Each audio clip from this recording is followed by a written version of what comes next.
lineup brought to you by Progressive. Stephen Kwan leading it off, and Kyle Manzardo will DH. Jose Ramirez is third. Josh Naylor, Lane Thomas, Andres Jimenez in the middle. John Kenzie Noel gets the start batting seventh in right field. Bo Naylor will catch and hit eighth, and Brian Rocchio, the shortstop, bats ninth. Chevy Network dealer starting pitcher Jacob Junis. He's made 15 starts against the Guardians in his career. He is 5-13. This is his fifth start with Cincinnati, his sixth on the season. He's with Milwaukee. He's getting the ball and trying to let it roll. He's doesn't need a pitch clock.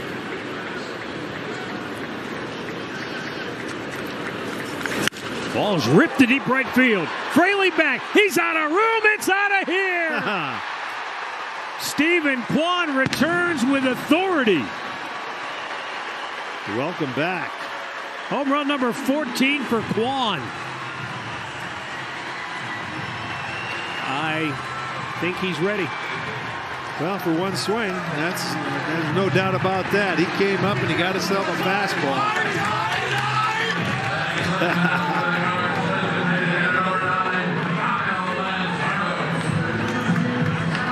Yeah, the first inning home runs coming last night and tonight. I love a man who stays true to his word, and that has been Kwan this year. He told us way back in spring training, they try to throw that get me over pitch, I'm going to be ready to jump it this season. And he has. Kyle Manzardo grounds out, one away. This is our great clip. Oh, it's a breaking ball he left middle plate. Yeah, a little spinner. Little spinner that stayed inside. It speeds his bat up. He was trying to stay inside that ball, but he speeds it up with that breaking ball slider. And Kwan gets number 14. Look at that. Yeah.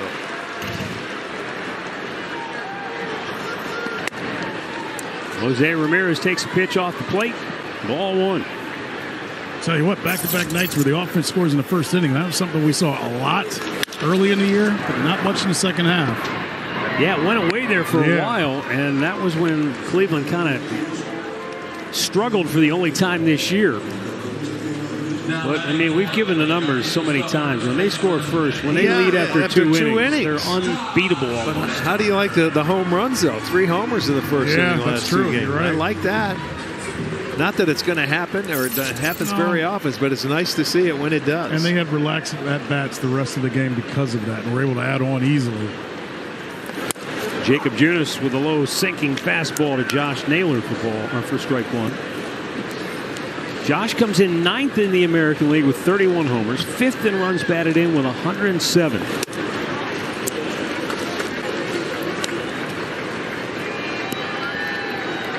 Feels like he's in a pretty good place offensively. As we come down the stretch, last 24 games, he's hit .293. Arch, is it easier when you've played a couple years to understand what 162 games is like? Because you know what I mean with Naylor? Okay. Because he struggled for him in the middle of the season for a little bit. Well, you got worried, but he's caught his second win and looks like the guy that we saw at the beginning. Everybody does. Everybody needs some time off. Right. Remember, they gave him the whole series in Philadelphia. That's right. Yeah, didn't even play there. I mean, he didn't play for a series and then some. It helps everybody. Everybody needs time off. Ramirez hasn't gotten it. He's one of the older players on the team, you know, but it shows. You can see they tire at some point. But you see what I'm saying about his swing and just how he's gone about his at-bats really for about the last 20, 25 games. That's what everyday players do. They have ups, they have downs, but they stay pretty darn consistent. And Detroit is already up on Tampa in the first inning, 1-0. Oh, they're hot. They are. Meadows hit a leadoff homer.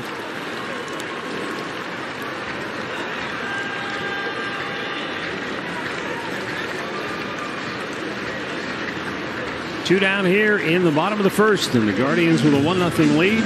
This is a guy that I think the Guardians like to face, Junis, because he's made 4 starts with Cincinnati. He's only walked 1. So he's going to be around the plate, and he's going to come at you, and these guys will be ready to go and swing early. Ouch. Right off the top of the foot. Ouch.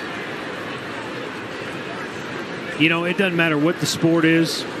You get to a spot where you clinch your postseason fate, The only thing the manager, the head coach, worries about those last few games is stay healthy. Yeah, please. right. No injuries. That's like going to spring training. You come out. Let's stay get healthy. Out healthy. Yeah. I mean, that's the key for the whole season. But that's when we talk about in the open. It's like, you know, in one second, the coach saying, "Hey, we want to get the guys that have nicks and bruises.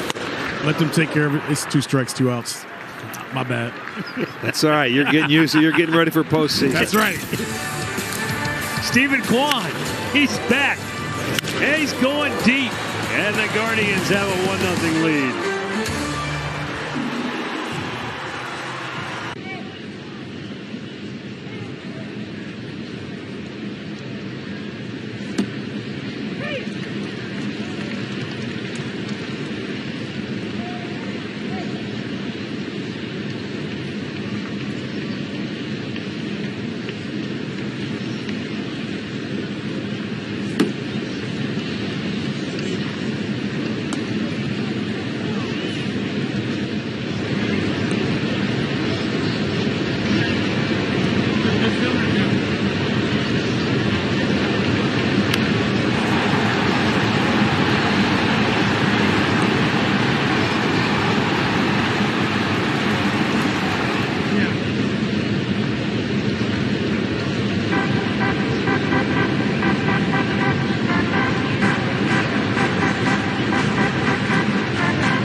Well, vote for Stephen Kwan for the 24 Roberto Clemente Award presented by Capital One. The award recognizes players who best represent the game through positive contributions on and off the field.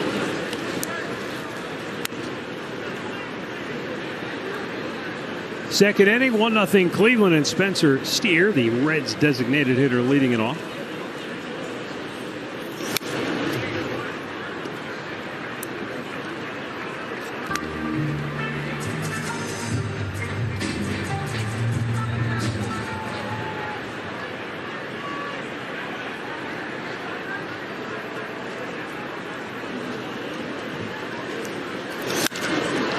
Fly ball left center field. Kwan going back on the track at the wall, and now it's the center fielder Lane Thomas who went right to the wall and made a leaping catch.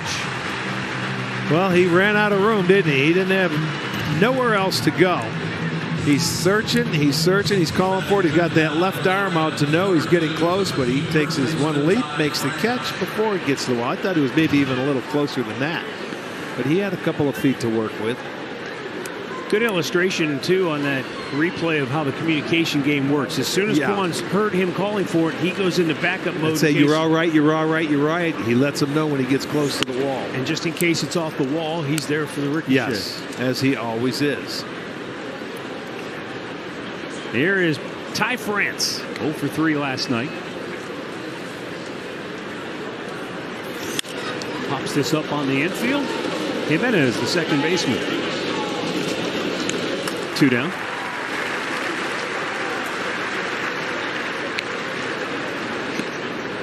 Andrew Walters has hit the 20 pitch mark, and that'll be the end of his outing tonight. He goes an inning and 2/3. Perfect. 5 up, 5 down. So he continues. Can't do any better than that. I mean, this kid has been some kind of impressive. Really good job once again by Andrew Walters. He's the opener tonight. A parade of relievers to follow, and we'll return after these messages.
Cleveland Clinic call to the bullpen for the big Sabrowski. He's here, yes indeed. Big left-hander's done a nice job. Appeared in 6 games, 10 innings of work, 3 walks, 13 strikeouts, a 171 average. He has been very good from the left side. Andre, I like the fact that when you quizzed all of the various relievers, he has quickly made a name for himself in that bullpen. They love him. What was the quote that Sandler gave you and I the other night when they were celebrating? He said, he's our second best Canadian reliever.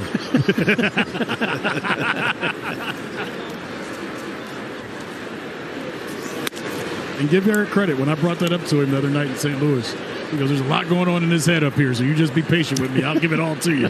And I go, okay.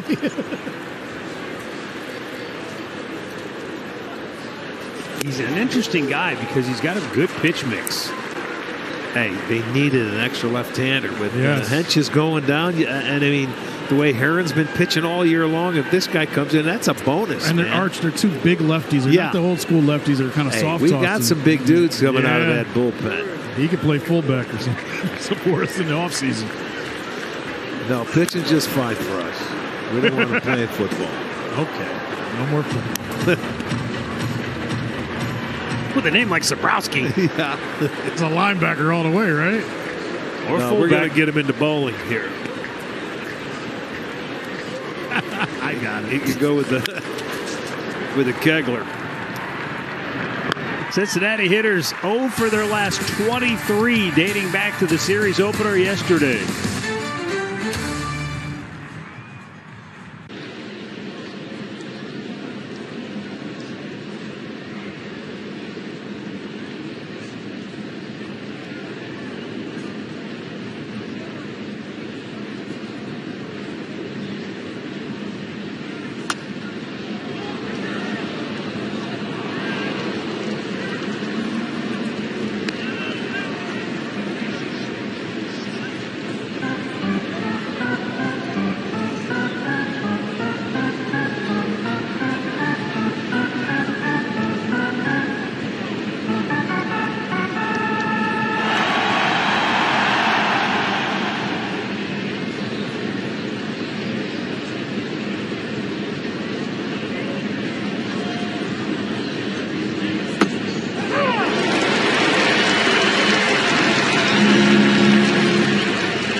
Nothing Guardians as we go now to the bottom of the second inning. Lane Thomas.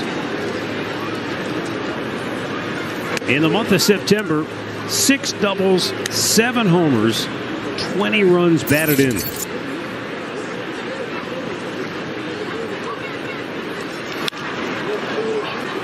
Shallow center, long run in for Friedel, but he makes the catch for out number 1.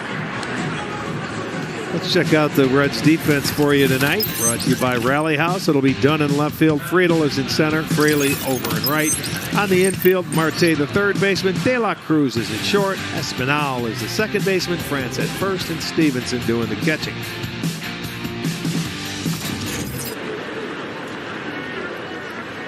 Andres Jimenez takes a low fastball. Like Lane Thomas, Jimenez has found his stride. Last 29 games, he's hit .280. A dozen runs batted in and 11 runs scored.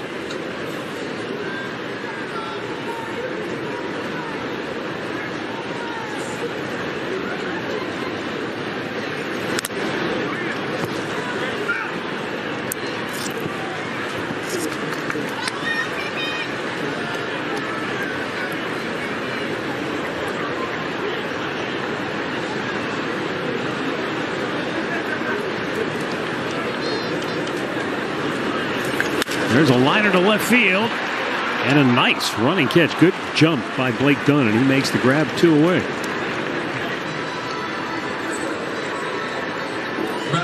StatCast 3D powered by Google Cloud. You know, it's interesting, Rick, at his age, Cincinnati got him and said, you know what? Let's try him as a starter. Not a bad idea. It's worked out for them. You can see he's throwing his slider more than anything else. And he threw Jimenez a couple of sliders, and he went to that sinker where he stayed on it. And then you see the four-seamer. The older you get, you pick and choose your four-seam spots. You know, you try and move it around. But what he does is he keeps it in the zone. He doesn't walk people, and he tries to stay ahead of the hitters, which certainly helps him out because he's not as overpowering now as he once was. I mean, with Milwaukee, it makes sense that, you know, they were pitching him out of the bullpen. They didn't have the need for him as a rotation guy. Yeah, their starters have been fine.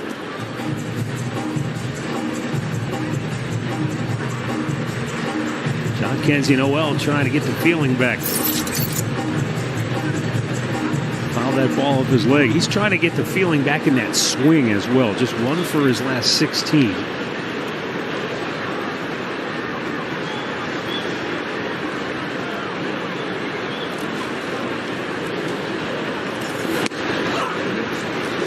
Slider drops in for a strike. 1-2 the count.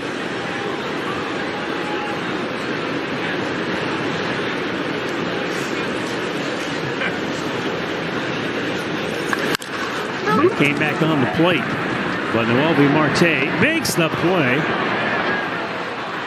And the Guardians go 1-2-3. They lead 1-0 after 2.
Well, the last regular season series begins Friday when the Guardians take on the Astros, and 10,000 fans will receive a Jose Ramirez City Connect bobblehead. That's courtesy of Soka. Visit CLEGuardians.com/tickets.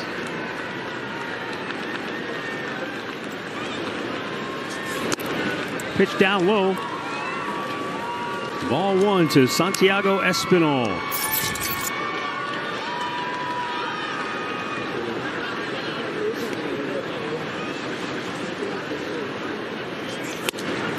Sobrowski blows it by him there, 1-1.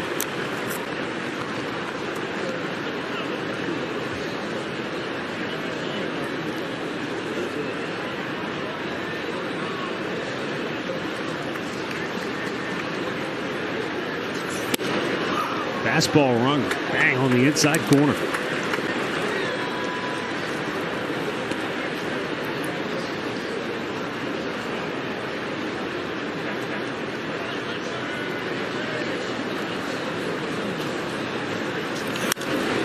Off to the right, out of play.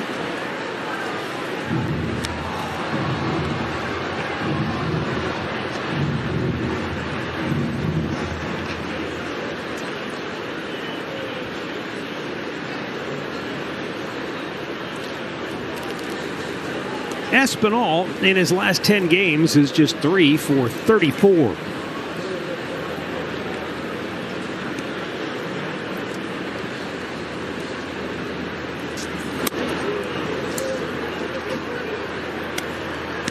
But I'm sure if you talk to the people with the Reds, after he hit 338 in August, I don't think they expected him to stay at that. No. You know what? You know, when sometimes that season's winding down, it's tough to stay hot when you're on a team that you don't have a whole lot to play for. You know what I mean? You really have to be self-motivated to continue. I mean, that intensity. When sometimes it's pretty easy to just get a little lackadaisical.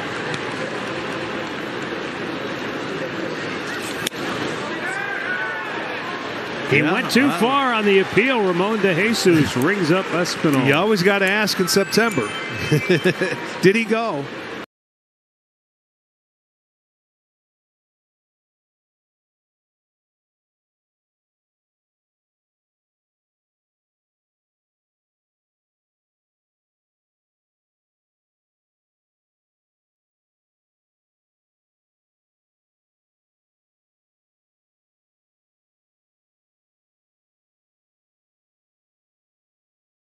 Aspect to what you do, and I can imagine, Rick, on a team that's not playing for anything down the stretch, it becomes not necessarily selfish, but guys are looking at their own numbers. Yeah, you worry about yourself instead of playing for the team, or let's move runners, let's pass the baton, as they say.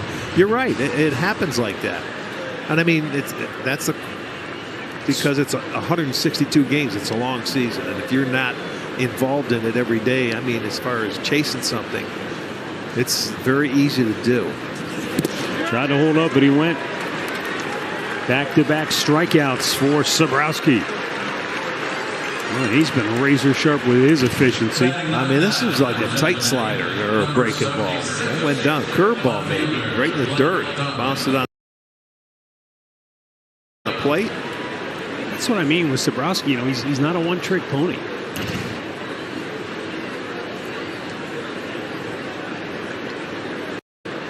12 out of 15 pitches have been strikes. Drops that slow hook in there for a get-me-over strike. Boy, we're just seeing what this bullpen does. They throw a lot of strikes, and they can put it in play, or you can swing and miss. Fastball just above the zone. Good pitch, though.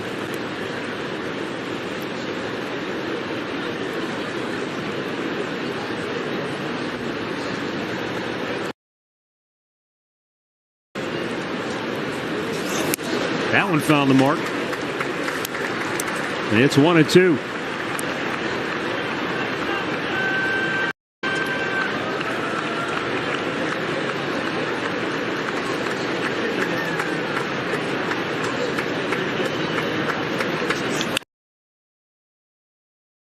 Yank foul.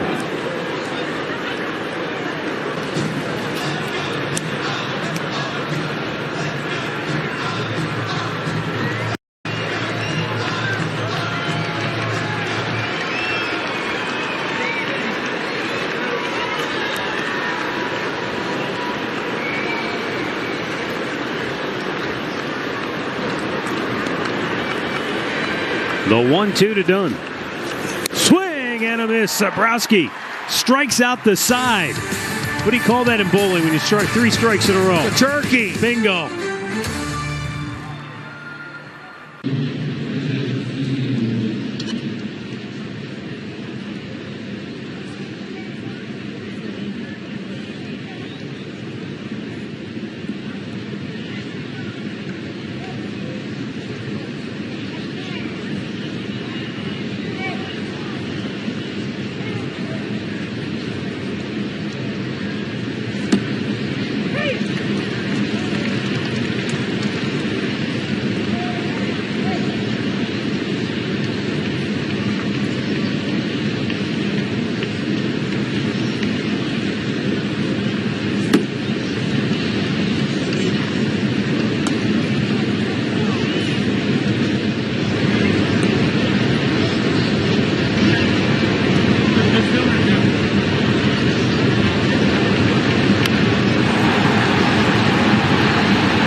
Guardians Live presented by your Northern Ohio GMC dealers. Al and Jensen will be with you on Friday night at 6:30 when the Houston Astros come to town for the final season, regular season series here at Progressive Field.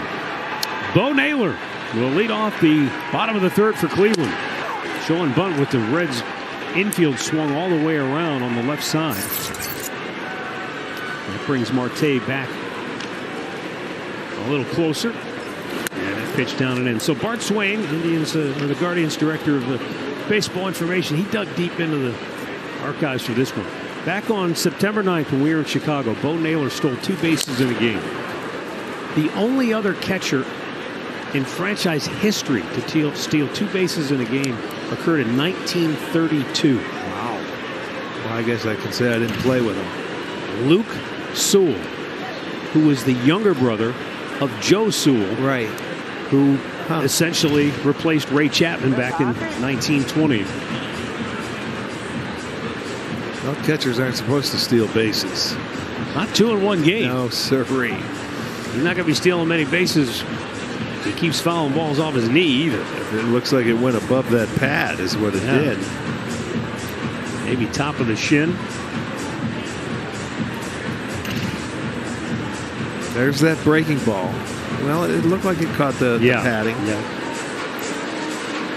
Doesn't matter. It still hurts.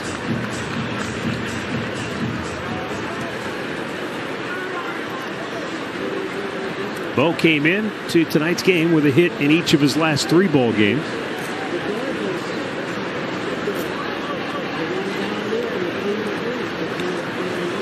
Really ground ball foul.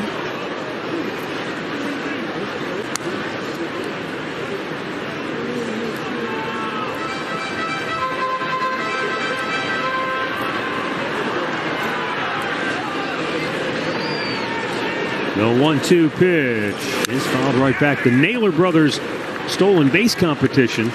Josh almost took a leg up on Bo last night. Remember, they threw over to first base. I think it was in the 3rd inning, and he was looking into the dugout like, what are you guys doing? And then he took off, Yes. But the ball was put in play, and it was the final out of the inning. There's a rope to right field and a base hit. That's 4 straight games with a hit for Bo Naylor. That was a vicious line drive. Well, he left that breaking ball up, and he took advantage of it. Lined it in one hopper out to Fraley and right.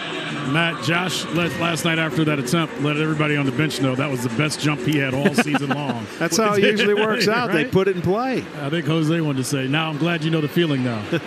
How many times have you done that to me? All year. Right? Well, that's so true. Rocchio bunted that foul.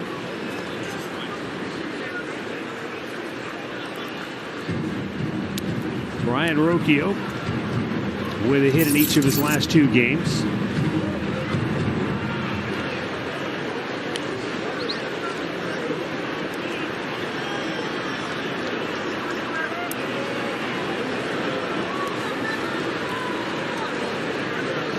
He squares, bunts it, foul again. It's 0-2. I don't like giving up and out early this game like this. Go ahead and get after it. I mean, because he goes and he's going to square around, but you can see where the bat is held back. It's in behind home plate. It's in foul territory. You can't put the ball in play unless you get the barrel of the bat into fair territory. And truly, just give yourself up.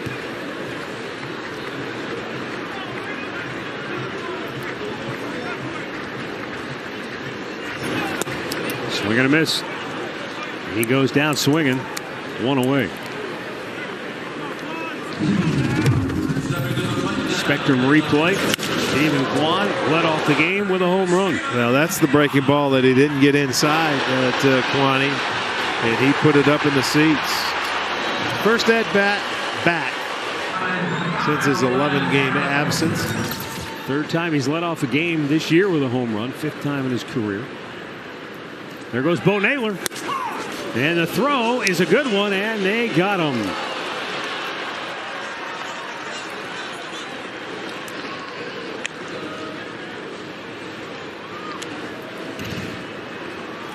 And Kwani was giving him the chance to steal. And it's a one-hop throw. He might be safe. You know, he might have missed the tag. Let's see. They're not going to challenge. It doesn't look like he tagged him. No, that hand got in there. So they could have challenged that, I think, from that angle. Wow, that's surprising. Yeah, it is, because with one out or 2 outs in the third inning, maybe he didn't want to test it. I don't know. It looked like he was safe, though. Watch where the tag is. It's right there, and the left hand comes in and gets on the base. He tagged the ground. Yeah, that's what I'm looking at. But it's over with.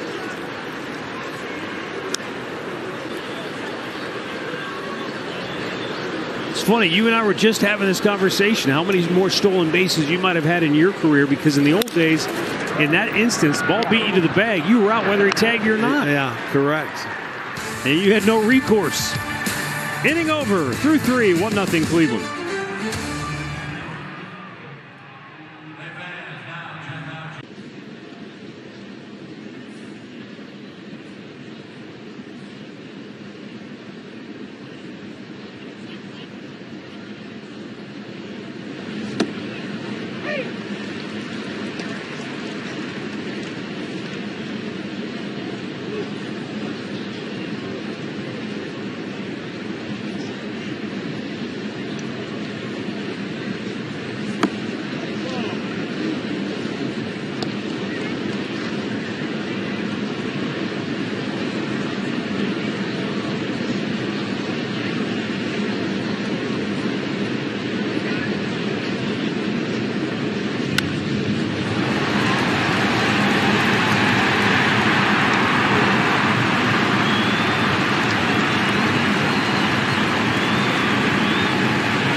Guardians go back to the bullpen. This time it's Cade Smith. 73rd appearance on the year. He's 6-1 with a 1.96 ERA. 100 strikeouts. How about that? In 73 innings. Yeah, it's been phenomenal. What a find. He's got the top of the order.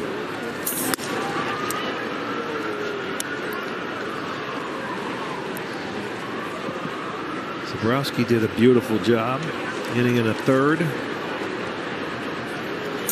DJ Friedel fouls that pitch back out of play. He fly to left his first time up.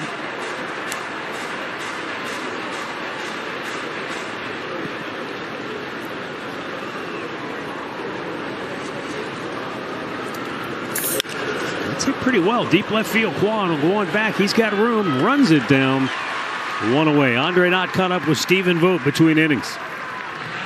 Voter, you got Quan back. He's taking a couple swings. How good is it having back? How's he feeling? How good? Yeah, I mean, obviously, getting a homer in your first at-bat back, it's a good feeling. And he's been working really hard while he's on the IL, working with Val and the hitting group, getting on the machines, and he was ready. It's good to see him back. All right, tonight, bullpen game. And for you as a manager, how does that change, or does that not change how you go about managing the game? It's different, right? You're paying attention to how each at-bat's going and knowing when to move on from somebody, when not to. And so it's good practice, and this bullpen's been pretty good all year. So it's good for us to do this. We've talked all the year about how you've worked these guys and how you've prepared them.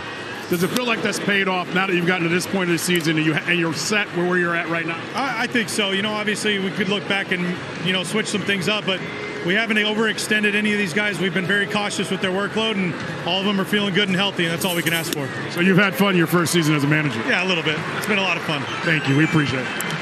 Thank you, Andre, and thank you to Stephen Vogt. Cade Smith just made quick work of Ellie De La Cruz, striking him out, 2 down.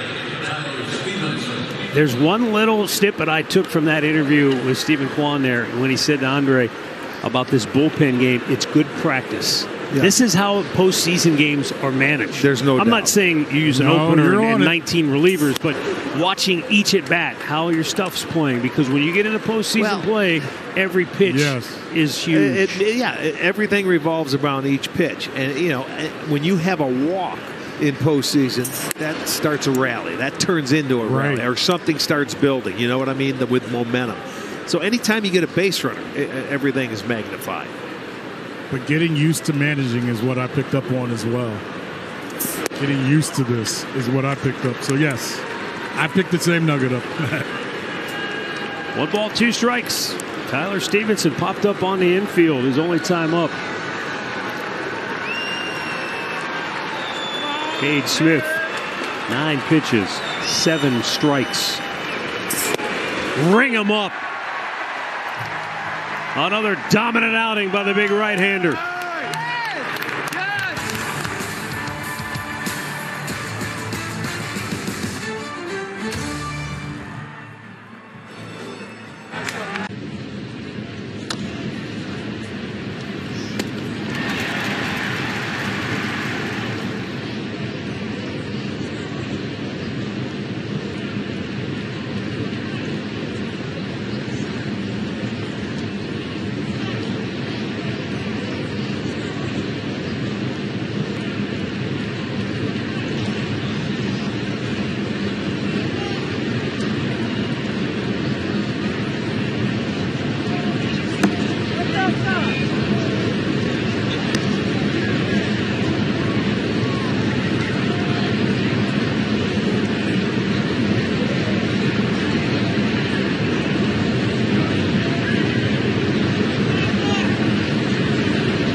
Our Medical Mutual hometown highlight, Kyle Manzardo in the month of September. A .314 batting average, 5 homers, 8 runs batted in. Confidence, that's the word that we keep coming back to. He's swinging the bat with so much more confidence. You mentioned it last night. It seemed like first time we saw him, he was feeling for the ball, just trying to take his base hits.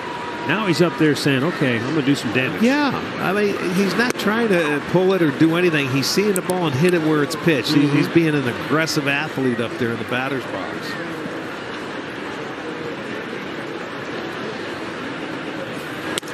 He's on time. He's seeing the ball well. That was a perfect pitch by Junis, laid on the outside corner. And again, you can tell when a hitter's going good. When they fall behind, they still put up quality swings, and not off balance and things like that. So he's down 0-2, so he's got a battle here.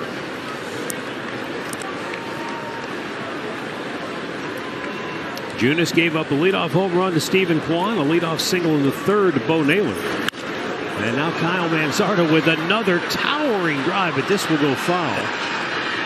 It looks similar to the home run he hit last night off the bat. And it came inside. It was a breaking ball inside, but he was ready for it. That's the one he's going to try and get you to chase.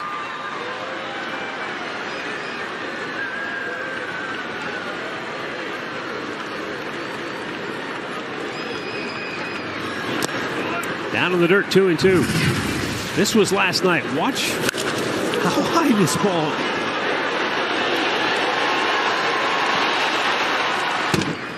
think we saw some stat. It was the steepest angle on a home run. One of the steepest angles on a home run we've seen this year. They've got stats for everything. In Rick Manning parlance, it had a lot of hang time. Big time. He's so happy about it. They got a number for everything. I wish we did that replay when you were stealing bases. There's a high pop. There it is. There's a Ray Guy punt. Ray Guy. No fair catch signaled for. This was last night's home run. That ball literally looked like it went straight up in the air. It had 47-degree launch angle. It was tied for the second steepest launch angle of any home run hit in Major League Baseball this season. You saw something that only happened one other time last night, Arch. Find a way to enjoy it. I am. I'm listening to you talk launch angle. 47 degrees. Andre, did you have a protractor in grade school? Yes, I did. And I didn't know how to use it, to be honest.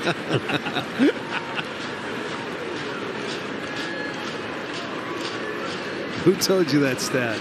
Don't worry about it. I got my own little crew that Too does worried that. about. I know Tommy didn't. Tommy because didn't do it. He doesn't own a protractor. Yeah, they don't. Just crayons. What was the thing you had the pin in the middle? You had a pencil on the other end of it and spun it around. What was that thing called? You're asking the wrong two guys. Tommy, you know what that is? No, he doesn't. 1-2 pitches in the dirt. You know what I'm talking about, though? I know exactly what you're talking about. Think about how many kids probably stabbed themselves accidentally. I was one of them.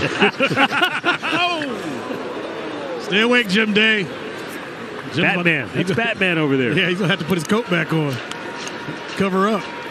Look at Jimmy. Look at that hair. Jim. Yeah, Jimmy, we're talking about Look you. at not a hair out of place. It don't move. He's like the Jimmy Johnson of sideline guys. He said that hair hasn't moved in 20 years. Another ball in the dirt. So Junis got ahead, but Jose not chasing, full count.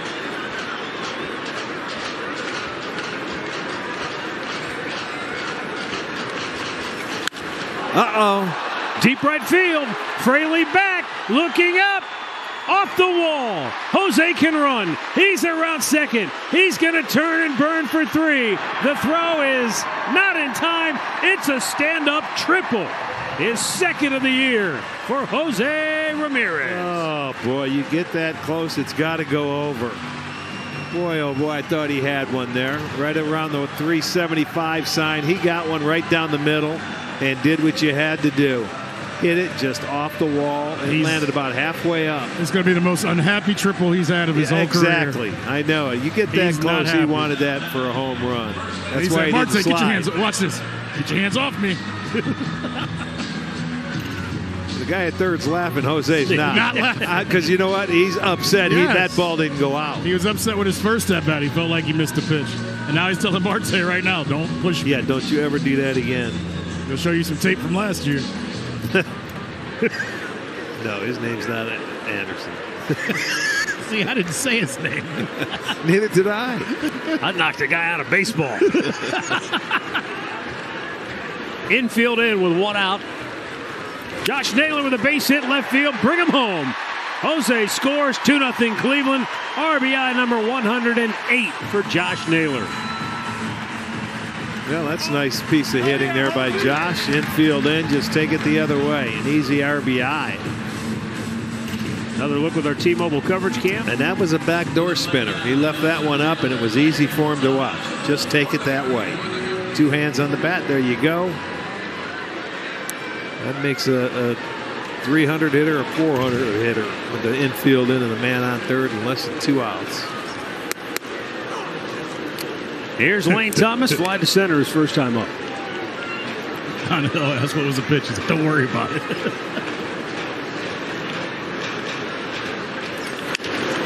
A roller to short. Ellie De La Cruz goes to second. There's one. Forget about turning two with that guy.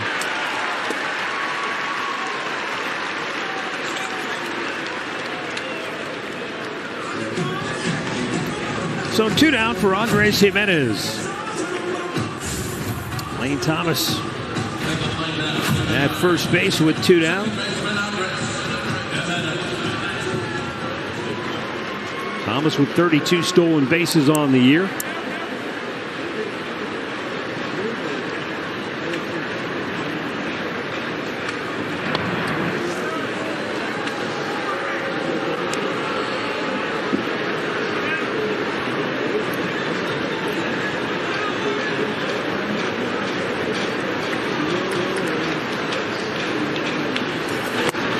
And that's outside, ball 1.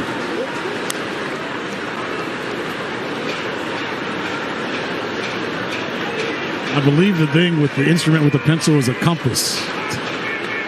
That's what they. Compass. Yes, I'm telling you, I've got. Who's telling you that? Everybody. Everybody. Yeah, thank you, Matt. Everybody but a guy named Rick Manning. Compass. That's the one that sticks you. Never guessed that either. I hear you. That's why we're doing what we're doing, and not talking about launch angle. Compass. Well, go into the woods and see if you can get out of there with a compass. You might be able to stab something. Yeah, that's how I'm going to eat. If that bear comes at you, put it in his neck. There goes Lane Thomas. And a grounder to first. Wow. Right there, one hop. Inning. Jose Ramirez helps the Guardians extend their lead. He came so very close to hitting home run number 38. He settles for a triple, and Josh Naylor brings him home.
Top of the 5th inning here in Cleveland. 2-0 Guardians over the Cincinnati Reds. Al Pulowski with you. Time for a Ken Ganley Kia game break. Orioles and Yankees, and Colton Cowser in the first inning, delivering with the bases loaded. This drives in 2.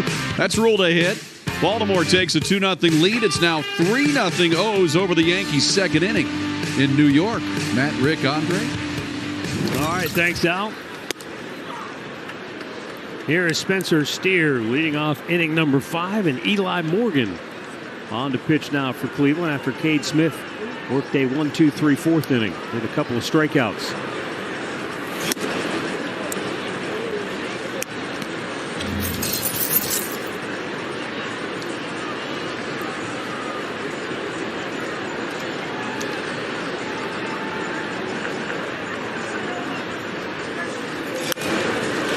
Back our way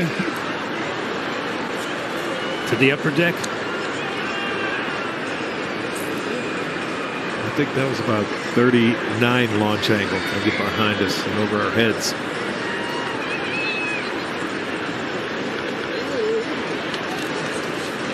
Now the 1-2 off the end of the bat. They got him with the changeup on the front foot. 1 down. A word now from Cleveland Clinic. When their health needs a helping hand, put their care in hands you trust. Cleveland Clinic Children's.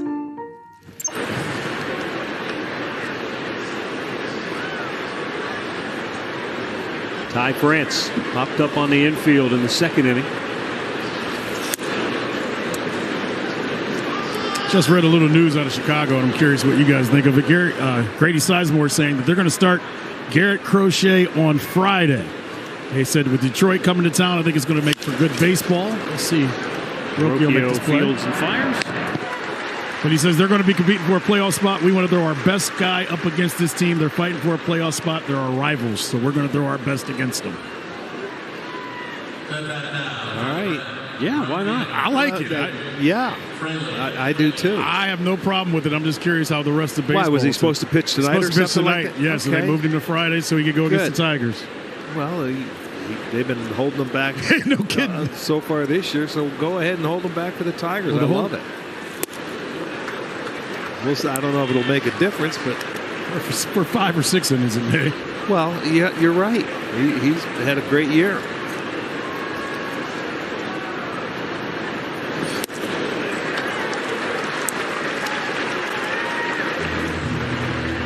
Detroit right now is rolling, boy. They can't play any better. And right now, so is Cleveland pitching. They have now combined to retire the last 27 Reds in order. So basically, since the bullpen came in last night. Yeah, that started with Tanner Bybee, and then Gaddis and Clase finished. So far, Walters, Sobrowski, Cade Smith, and Eli have held suit. Matt, how much do you think having another off day tomorrow plays into what they're doing with the bullpen today? Knowing you'd only use, as you said, Gaddis and Clase yesterday, both of them around 11 to 12 pitches last night each. You know you have the day off tomorrow, so all the guys you use today will have a day off. Yeah, that'll be fresh. That's fine. They got to that's getting your work in.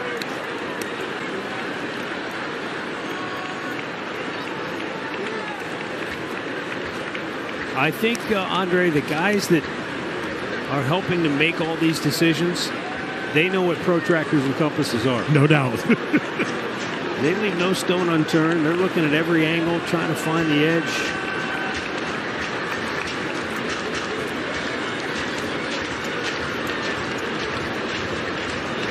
The line and the 1-2. Fouled right back. I mean, Stevie Vogt said on more than one occasion, you know, this is not a situation where he's just making all these decisions. It's a collective, and there's a lot of input from a lot of different people. The 1-2. Fouled right back. I think there's always a fine line between too many cooks in the kitchen and, hey, you want all the information you can possibly get. You want to make the most informed decision you can. That's going on because I'm sure that's exactly what they are doing.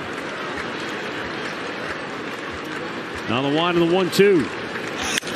Soft liner. Jose says, I've got it. He does. And 1-2-3 go the Reds yet again.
Back here at Progressive Field where the Guardians lead it 2-0. Bottom of the 5th inning, bottom third of the Guardians order coming up. John Kenzie Noel, Bo Naylor, Brian Rocchio.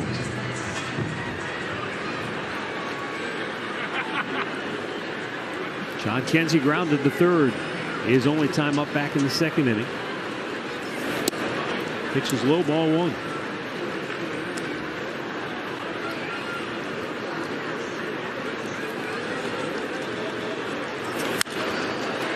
Pop back into the seats.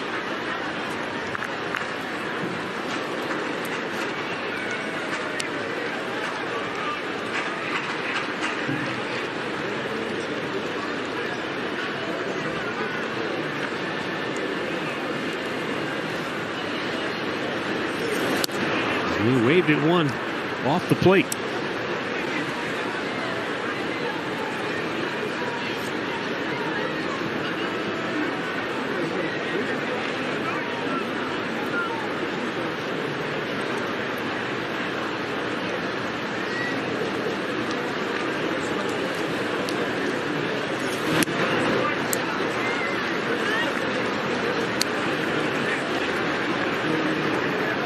See if the swing changes now with 2 strikes and not trying to hit one halfway up the bleachers. Just try and see if he can hit a line drive somewhere and chases that ball out of the zone.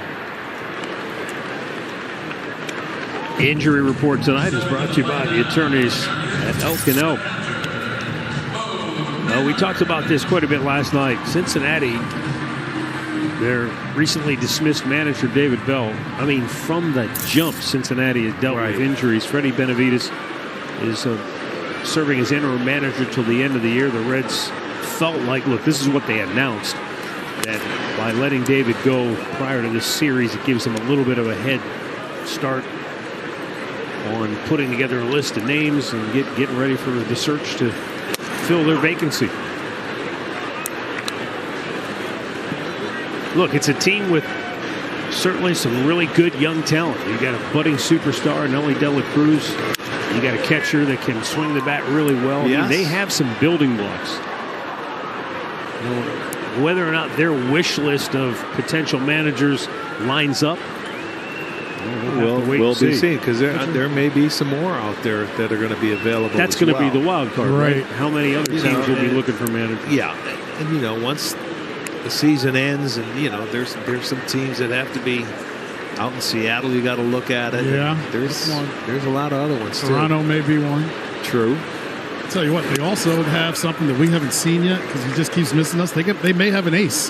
Hunter Green is well on his way to being. I agree with that. A top of the rotation guy, great fastball. He's an all-star for the first time this year. We didn't mention the White Sox. That's true. I'm on record. I said it when we were in Chicago. I think they've got the right guy to lead them out of the wilderness. Grady Sizemore, he's their interim manager. I think he'd be the perfect fit given where they're at right now. They're not where Cincinnati is. No. They're in a complete, they're far absolute from rebuild. Yes. But they may be out actively looking for a new manager too. And they're in a tough rebuild. What happened to the hump? He turned to the side. Something in his eye? Yeah. All right. They're in a rebuild, but they're also in a rebuild when they're in one of the best divisions in baseball. We haven't said that about the AL Central. But when you go into the offseason and you look at 4 teams that are basically going to compete for the playoffs, that could be a daunting task to take over that Chicago White Sox team. No, you're right, Dre. Coming down the stretch, 4 teams absolutely in the mix. 3 of them currently are in. Minnesota was in. They've kind of fallen out. We'll see if they can right the ship and maybe work their way back into it. But, Baltimore's in. They're one of the wild card teams. Yes. And then it's going to come down to, will it be Detroit and Kansas City? Or will Minnesota, maybe Seattle? Minnesota's 2 games back. But Detroit and Kansas City are both tied right now. Yeah. I don't think Seattle's going to get there. They're a couple back as they're well. There you go. Yeah, hats off to A.J. Hinch and what they've done in Detroit. And we love Matt Quatraro. We make no bones about that. They've had a tough go without Vinny Pasquantino. Their offense has really struggled to score runs. Hey, we're talking about bullpen games here in Cleveland, but that's what Detroit's been doing basically since before the All-Star break when they were playing us. They've really only had one true starter. And they traded him to the Dodgers. Well, that was when they had two. They traded him. Yeah. Skubal at the top, and Skubal's kept that together because he's gone 6 or 7 innings every time out, and he's had to because they've been doing bullpen games with everybody else pretty much. 1 on, 1 out. Brian Rocchio struck out his first time up.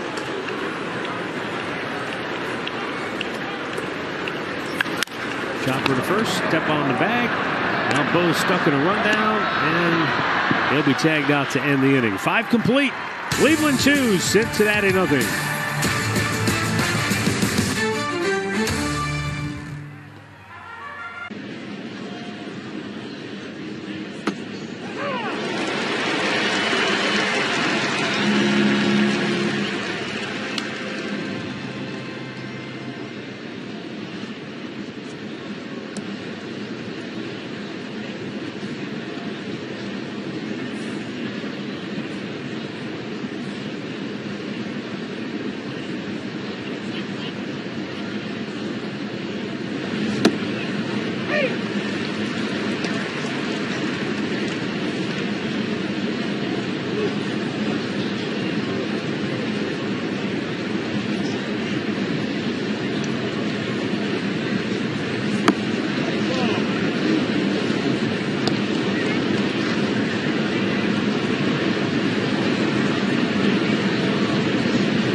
Cleveland Guardians baseball brought to you by Levin Furniture, your Tempur-Pedic mattress headquarters, and by Classic Auto Group. With hundreds of pre-owned vehicles, it's like an auto show every day at Classic.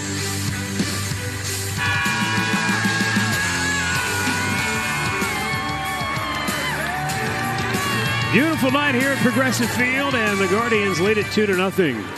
It's been a bullpen game for Cleveland. Andrew Walters, Eric Sabrowski, Cade Smith, Eli Morgan. They have dominated Cincinnati through 5 innings. Eli worked a 1-2-3 fifth. He'll stay on to start the 6th. Tim Herron has just begun to loosen in the Cleveland bullpen. Chopped to third. Tough play for Ramirez. Long throw on the money. Made it look easy. No hill for a climber. He just got over, got his feet set, and just flipped it to first. Very nice play. You work on that as soon as you got up today? I did. I was practicing my ad-libs before the game. Practice makes perfect. Yes, you got to get those reps in. You got to know what a protractor is tomorrow. I'm going home studying tonight. That's right. Bust out my sophomore geometry book. Nah, it's not going to help. We're done. Heck, I can't help my 6th grade daughter with math. That's sophomore. That's a little too far. Well, that's because they changed since we went to school. They teach it differently. It's a different language, Arch. Yeah, I hear you. Fastball called a strike, and Noel V. Marte is not pleased with home plate umpire Junior Valentine. The count is 0-2.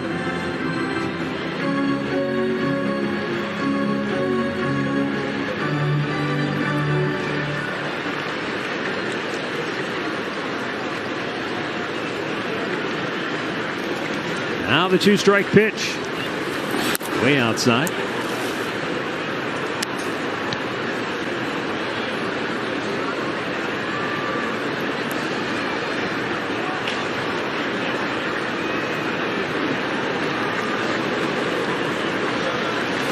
.30 in a row going back to last night, retired by Cleveland pitching.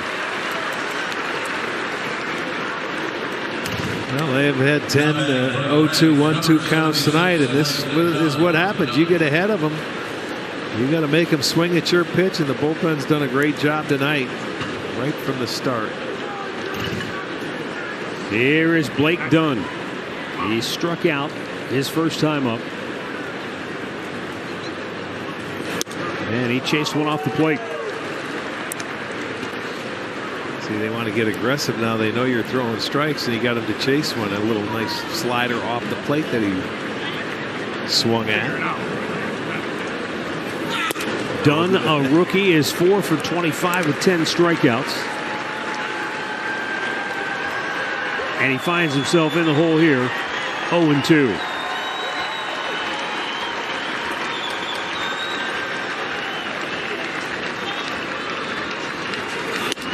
Just missed off the plate. Trying to see if he'd expand his zone.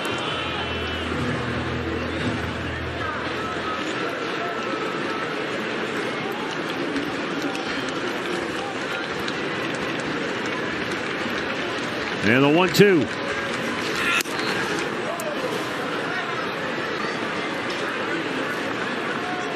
What do you think? Setup pitch for the changeup? I think that could be.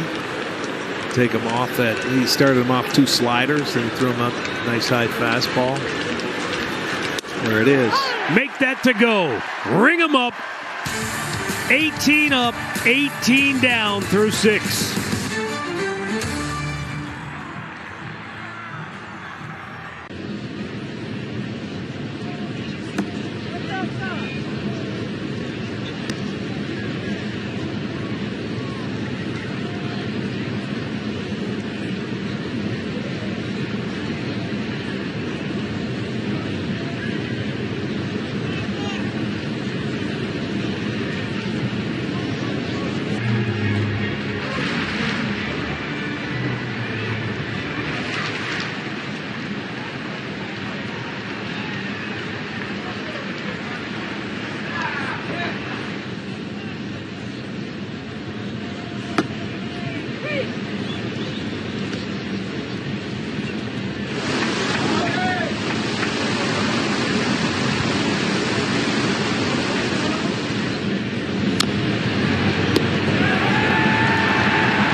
The regular season is open, and you don't want to miss your chance to win. The raffle will end on Sunday at midnight.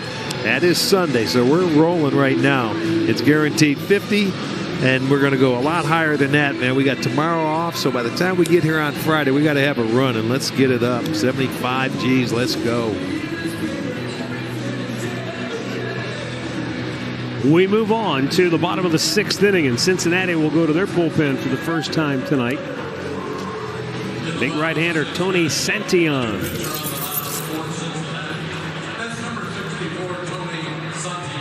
Santillan.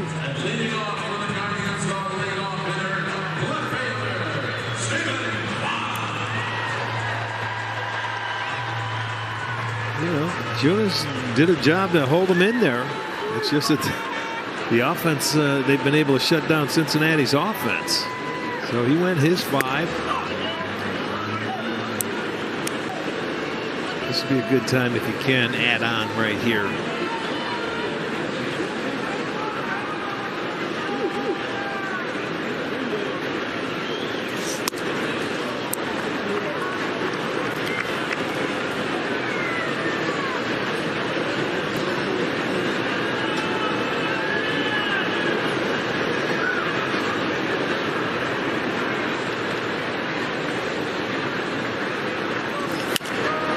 Stephen Kwan back in the lineup, coming off the injured list after missing 11 games with the back tightness. When he went on the injured list, he had a 4-game hitting streak. So he picked right up where he left off by starting the game with a home run. But I mentioned to you at the top of the telecast what he brings to the lineup, especially when you start thinking about playoff baseball. If he gets up there and gets into one of his at-bats where he makes a pitcher really have to work to get that first out of a game. Well, I hope he gets enough at-bats the rest of the way here. You know, only 3 more games to go after this one. I want to see him get as many as he can to get that, you know, locked in.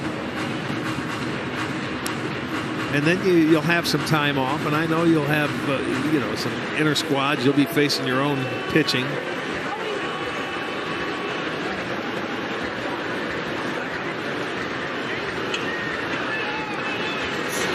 Backed him off the plate. It's the one thing he's always had, though, is a very good eye. He's disciplined. You get to 2 strikes, and you know, you think you have him, but he can battle you with the best of them. All right, got that call. It was a good pitch. That was a good pitch. Yes, Backdoor it slider. was. That was an excellent pitch. Perfectly executed by Santillan. I mean, you can't make a better pitch than this. Right on the edge. Got the call, and can't complain about that one.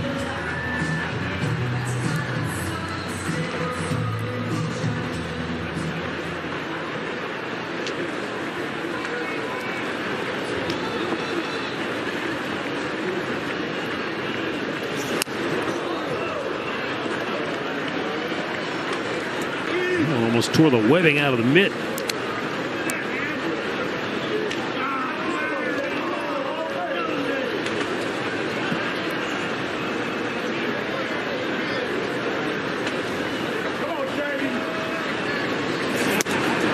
'98, but in off the plate, 2-0.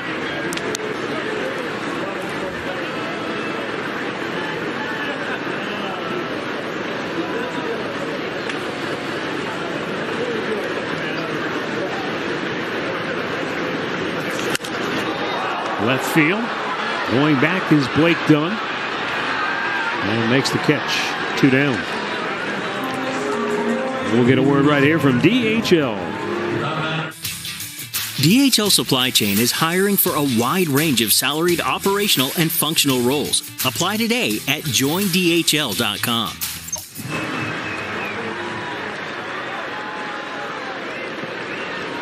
Jose Ramirez.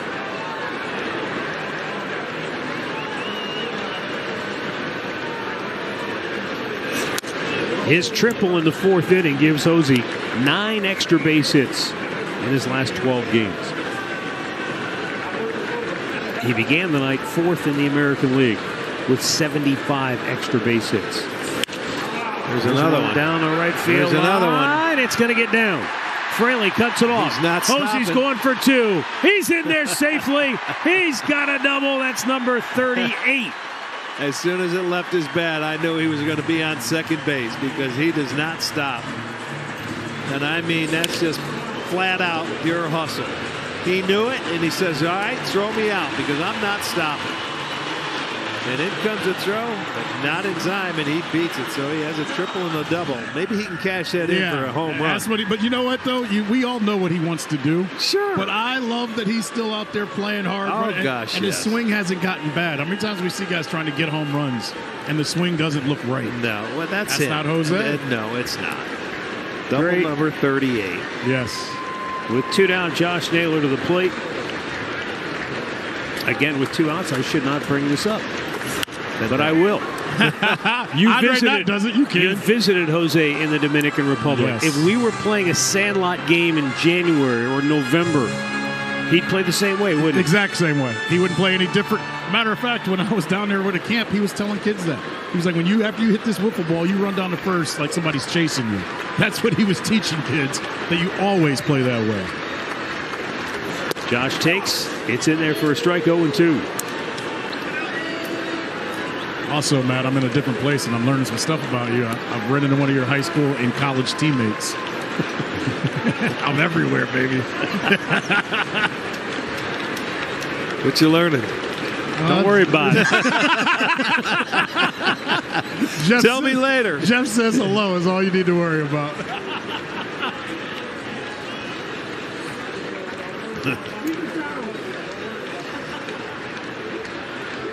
Two-strike pitch. And he struck him out with a high fastball. And that'll end the inning. No runs, a hit, one left. Through 6, Cleveland 2, Cincinnati nothing.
Cleveland Guardians baseball brought to you by Spectrum, a connection that's built for everywhere. That's life unlimited. That's Spectrum.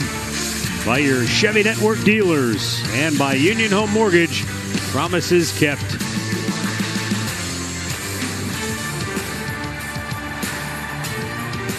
Good job by Eli.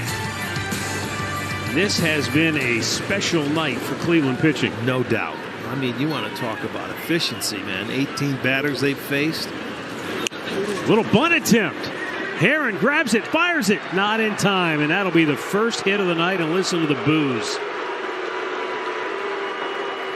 Well, I'll tell you what, it's still a ball game. That's not a bad idea. And he laid down a dandy. Herron got over there, left-hander. He would have had to make the full turn to get him. And it deadens it. And he sort of slipped off the mound, but by the time he gets it, he's not going to get him. That's a base hit. And that's not a bad play. But that staff has thrown 73% strikes, 11 0-2 1-2 counts, only one 2-0 count. Oh boy, threw it away. And down to second goes Friedel. Wow, that didn't take long. And also snapped a string of 31 batters in a row, retired by Cleveland pitching going back to last night.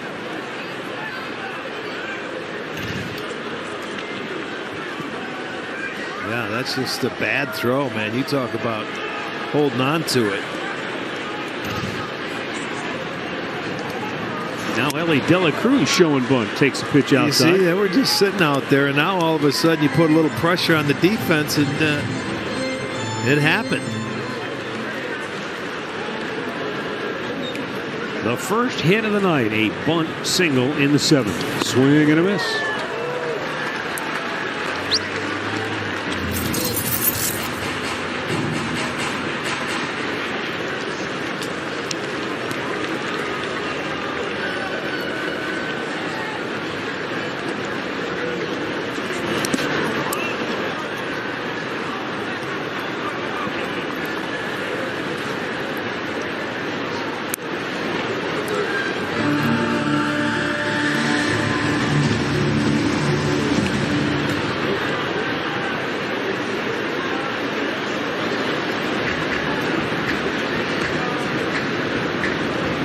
The 2-1. Swing and a miss.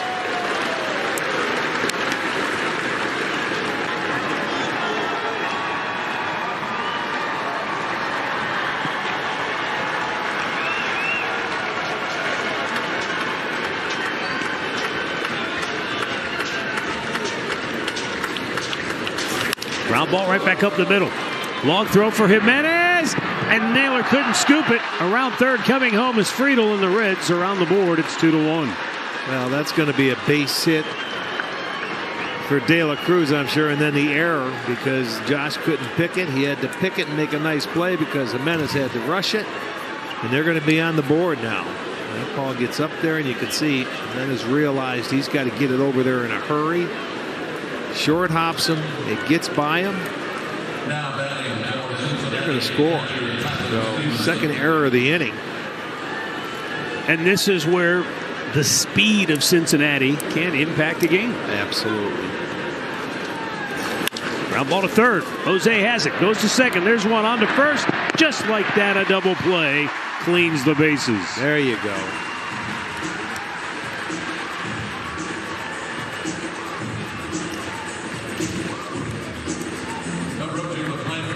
Didn't waste time. Ground ball right to Jose. A 5-4-3 around the horn.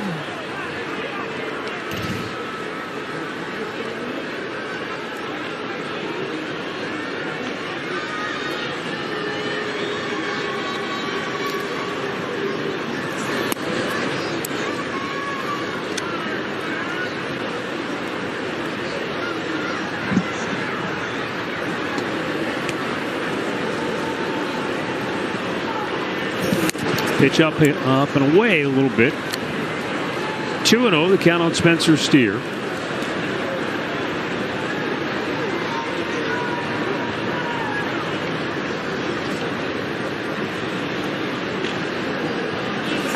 And a tapper foul.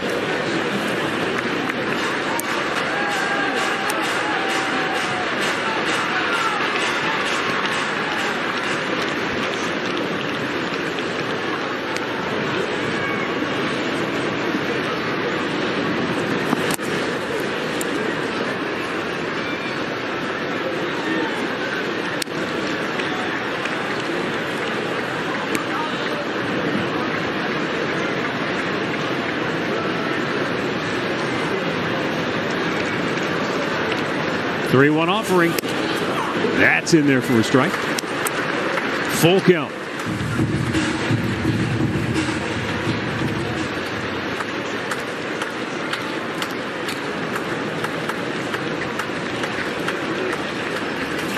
Ground ball to third. Jose gathers, throws, got him.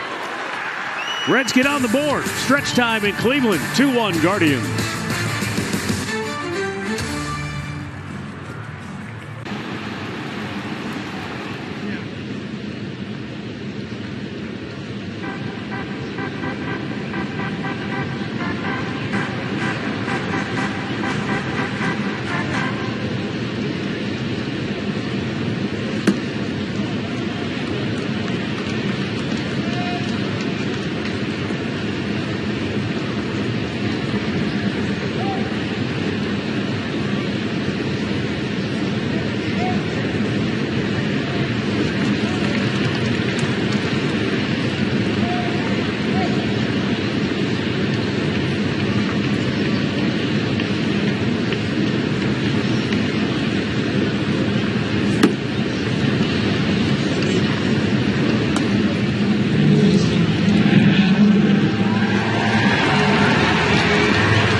Guardians playoff tickets are now on sale, and you can be here at the ballpark for an October to remember. Visit cleguardians.com/tickets.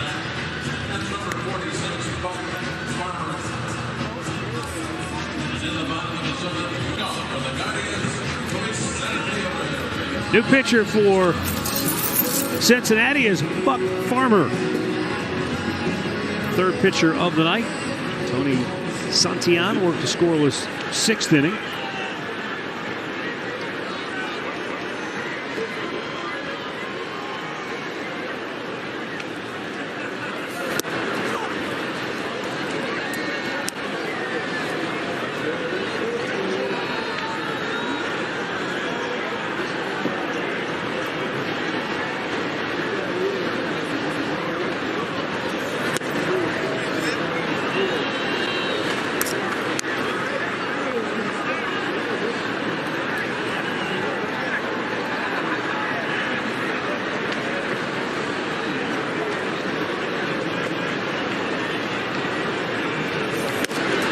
And Lane Thomas takes a fastball strike on the outside corner. Lane 0 for 2 tonight.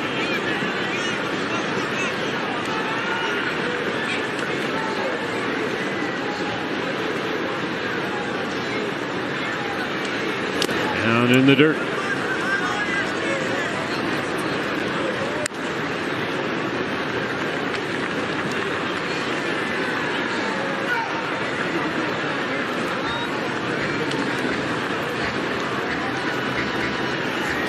Swung on and missed. He got him with a nice slider down and away. Down here in the 7th, we'll get a word now from Fiesel Roofing.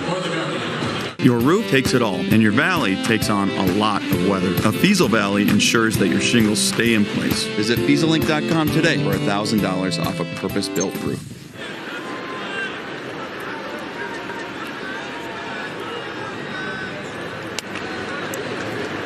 Andres Jimenez 0 for 2 takes a pitch down low.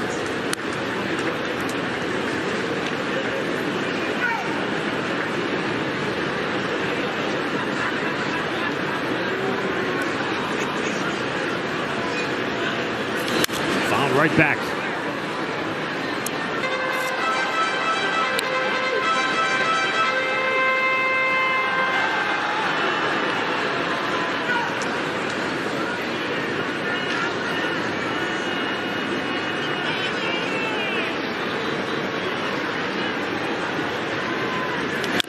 Big chopper, second base. Espinal flips it over, 2 down. And we'll get a pinch hitter now. Will Brennan to bat for John Kenzie Noel.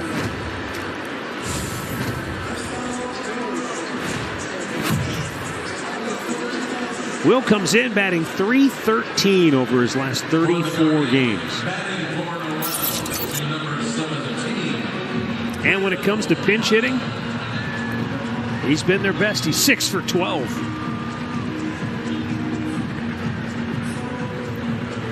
Well, I guess they wanted to get Noel some at-bats tonight because he had a couple of hits last night. And then they pinch hit for him, and they had a left-hander in. Rick, I asked Stephen Vogt, before the game if he would be more inclined to pinch hit in different situations just to get guys some reps doing that, thinking, that could be a possible role for them come October. He said he wouldn't necessarily manage any different in these last 5 games, but there might be some situations where they do want to see a guy get an opportunity to pinch hit. And in Will Brennan's case, I think maybe it's the low maintenance aspect of his swing. Maybe that's why he's been so good at it. Ground ball. Bobbled by France. He does recover in time to get him. 7 in the books, 2-1 Cleveland.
do.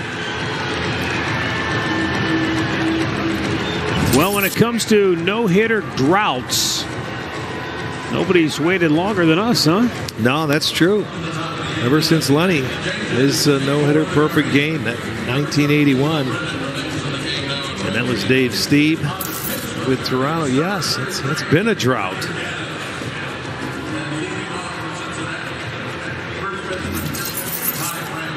Hunter Gaddis on to pitch now for Cleveland. Gaddis worked a perfect 8th inning last night. Had some great defense played behind him. There was a dynamite play last night in the 8th inning by Brian Rocchio, and also a good one in right field by Lane Thomas. Will Brennan stays on now in right field. And that's where this ball's hit. Running over near the line. Just inside the chalk for out number 1. And a word now from FanDuel. New FanDuel customers can get $200 in bonus bets guaranteed when you place your first $5 bet. Just download the FanDuel Sportsbook app today.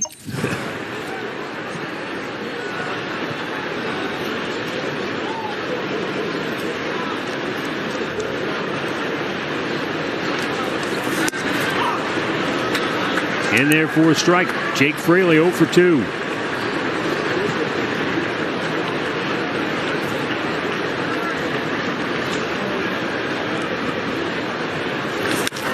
Slung pretty well toward left center. Long run for Quan. He won't get it. It's going to be off the wall. That ball was smoked. Yeah, it sure he was. hit it hard. Fraley into second base with a 1-out double.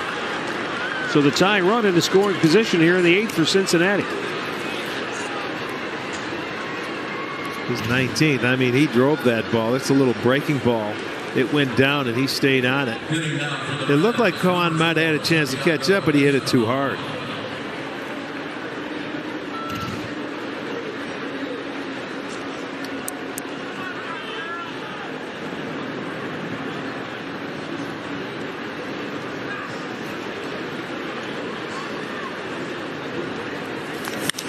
Line drive, base hit center field. Coming into third base will get the stop sign. Oh boy, and the ball is kicked, and now scoring is Fraley. They held him up at third base because they know the arm of Thomas, but he didn't catch the ball cleanly.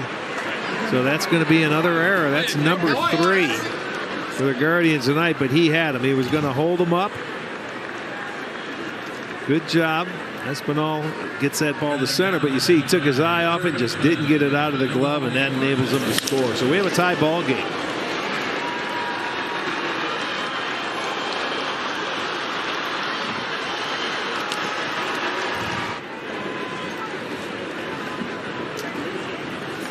Oh, man, scalded right back up the middle.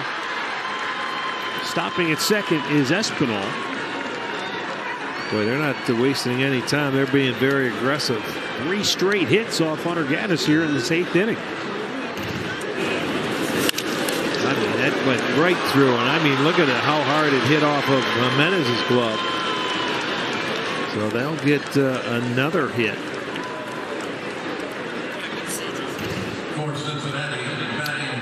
And we'll get a pinch hitter now. Jonathan India will bat for Blake Gunn.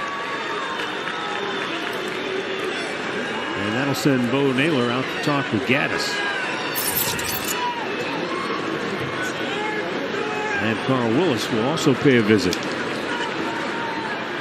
Boy, for 6 innings, it looked like Cincinnati might never get a hit. It started all on a little bunt. Bunt, base hit, then an error. Then they got another single and an error.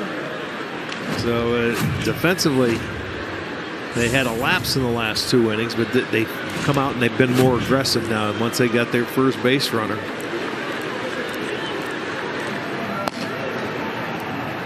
Ricky, can we get up? Ty Rock?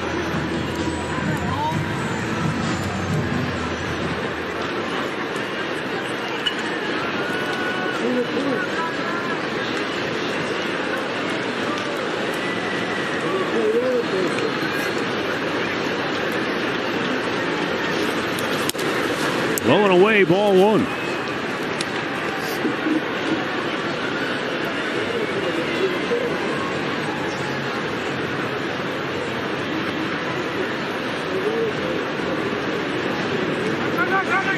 Throwback, and tell you what, Jimenez had to come in there in a hurry. There was some daylight, and that's why Hunter took a shot. Well, yeah, he might have caught a spike or something on the turn. He had him lean into third, and he didn't realize it. And I think a lot of pitchers that do that don't expect to see the runners take off, and when they do, it sort of surprises them.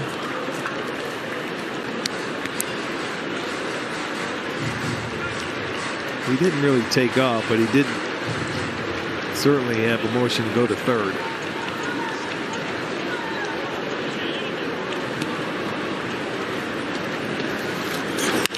There you go. Slow chopper to short. There's one. Quick turn, and they got him. Andres Jimenez had to put a little mustard on it. Well, we're all even at 2, middle of the 8th.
This copyrighted telecast is presented by authority of the Cleveland Guardians and may not be reproduced or retransmitted in any form. And the accounts and descriptions of this game may not be disseminated without the express written consent of the Cleveland Guardians.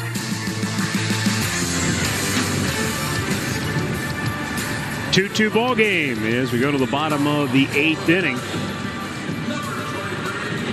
And for Cleveland, it'll be Bo Naylor, Brian Rocchio, and Stephen Kwan to face Emilio Pagan, who pitched 2/3 of an inning last night. Back in again today. And gave up 2 runs.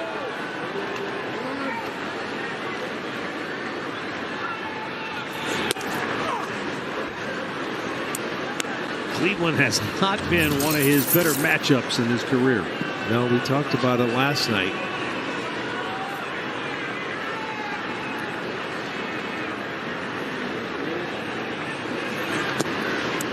Get that man aboard and see what happens. Both teams now 5 hits. The big difference, 3 errors by the Guardians tonight.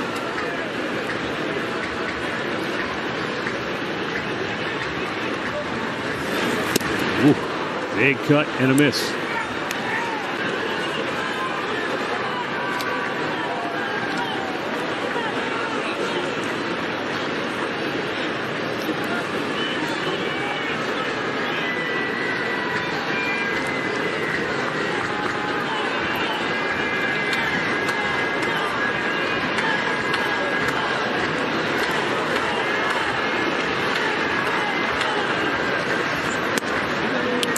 That splitter can be a really good and effective pitch for Pagan, but boy, when they hang.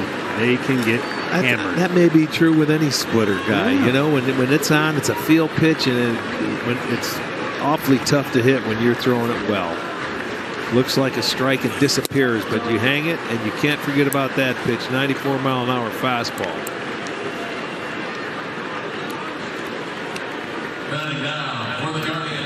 Will Benson makes his first appearance in the series as he comes into play left field.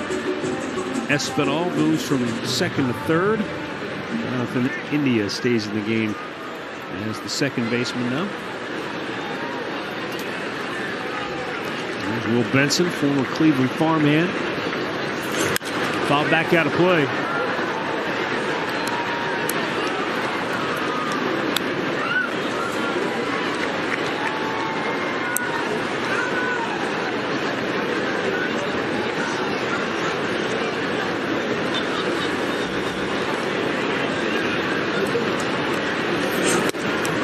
Swing and a miss by Brian Rocchio.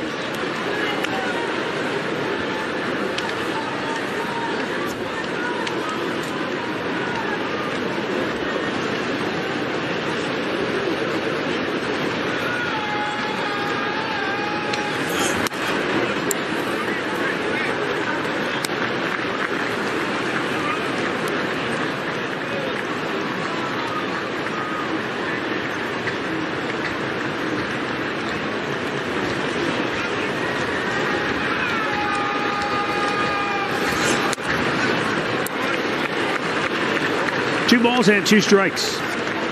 Pretty good take there to stay alive. He didn't chase it.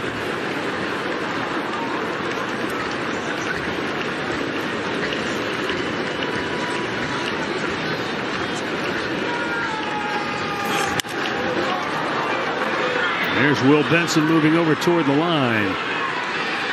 2 down. Recapping the FanDuel same game parlay. Remember, you can use the FanDuel app to make your own same game parlay play with live odds available. Back to the top of the order, Stephen Kwan. He led off the game with a home run. Cleveland led 2-0 after 6 innings, but the Reds have scored runs in back-to-back innings in the 7th and 8th, aided by some shoddy Cleveland defense. Stephen Kwan with his second hit of the night. It's a nice line drive stroke there. Jumped on that first heater he saw. And a nice line drive. He was not going to spot him, and it was right down the middle, so he's figuring maybe he's going to take that pitch, but he did not.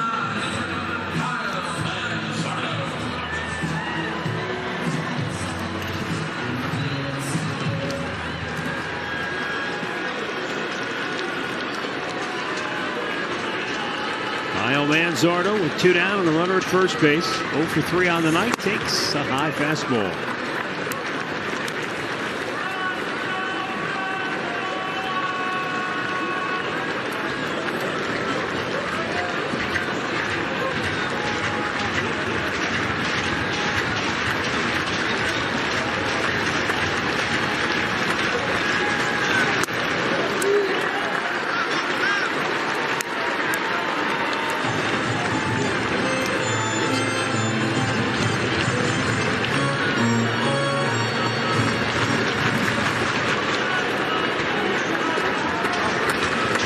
On a modest lead at first base. And Manzardo. There's that splitter. It can be a vexing pitch. It looks good, and then it just like falls off the end of the table. And that's a perfect 2-0 pitch right there. You think you're getting a fastball, and all of a sudden that thing just drops, and you get the swing and miss.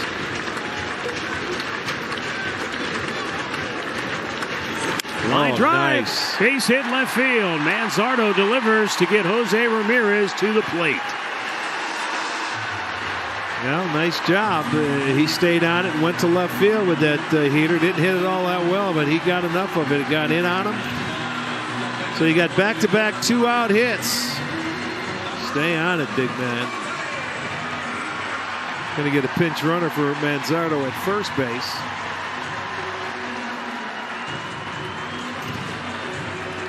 Derek Johnson, the pitching coach, out to have a chat.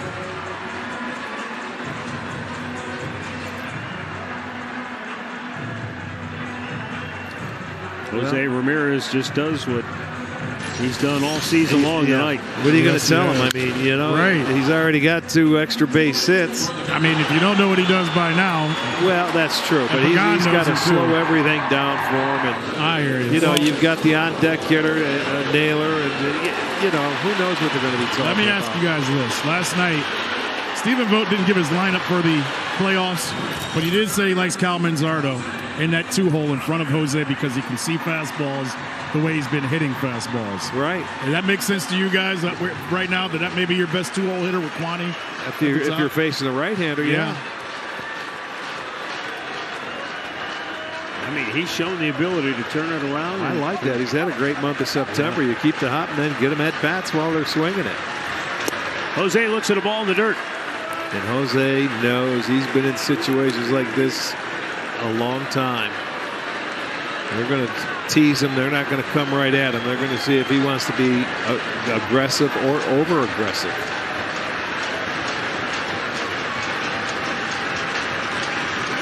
Oh, baby. Fly ball deep right field. Forget about it. Into the second deck.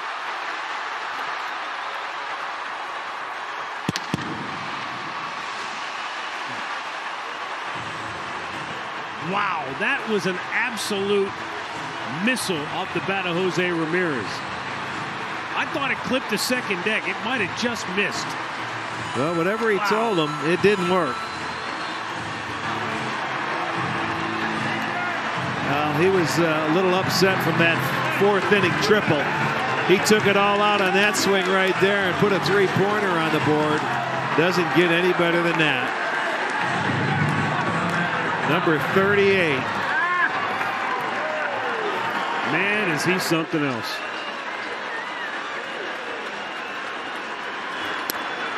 Emilio Pagan's thinking he's got 2 outs, nobody on base. He's finally going to have a clean inning against Cleveland. No. Boom. No. I don't know what that conversation was, Rick, but I told you. Yeah. Well, it doesn't matter. He's been in that situation before. And there's a nice running catch in deep center by T.J. Friedel to end the inning. But Jose Ramirez, oh, baby. Yeah, he got it.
Our big Nissan.com, are you kidding me moment. I mean, the bullpen tonight. Yeah, they were outstanding. Woo.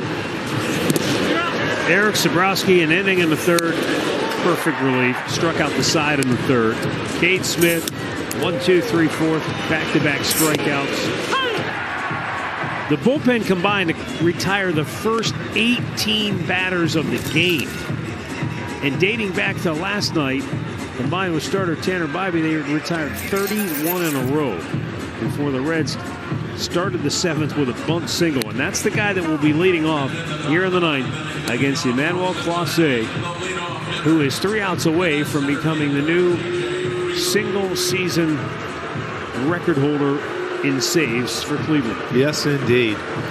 Had a chance to pitch last night, but now it was not a save situation, but coming in tonight, and it is.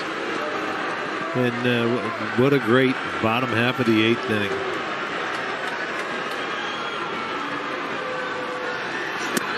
TJ Friedel takes a fastball up high, ball 1.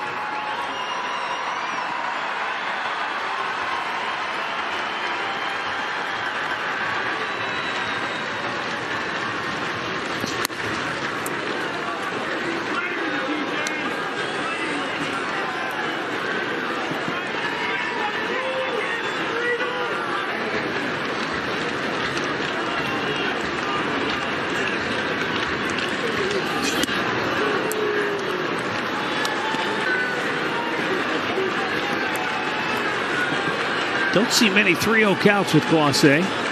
No, but he comes back from them when he has them. That one's in there, 3-1. Oh, yeah, he's going to say, here you go. I got to get after it now. Normally, he is strike 1.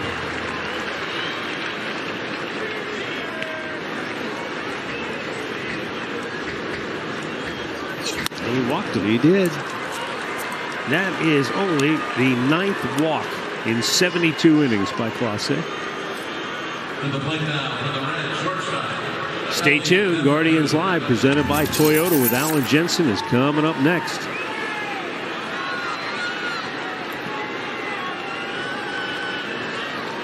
Clase with Ellie De La Cruz at the plate, 1 for 3 on the night. Smashes one up the middle. And right back comes Cincinnati. Racing to third goes TJ Friedel. So after starting the series 0 for 6, De La Cruz has singled in his last 2 trips to the plate. Well, there you go. He got on top of a high fastball. It was a little bit away from him, right to the barrel, and he goes right back up the middle. So they started out with a walk and a single, and they've got some action rolling.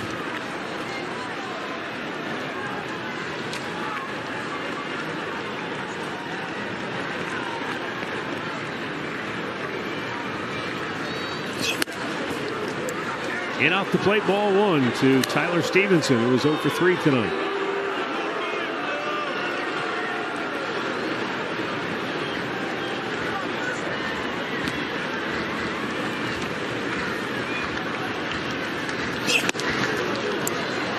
And Bo Naylor going to go out for a chat. I think by this many pitches last night, he already had 2 outs. Oh, yeah. Well, normally he does. Don't know if, knowing that that single season saves record is within his reach, if maybe he's a little overamped.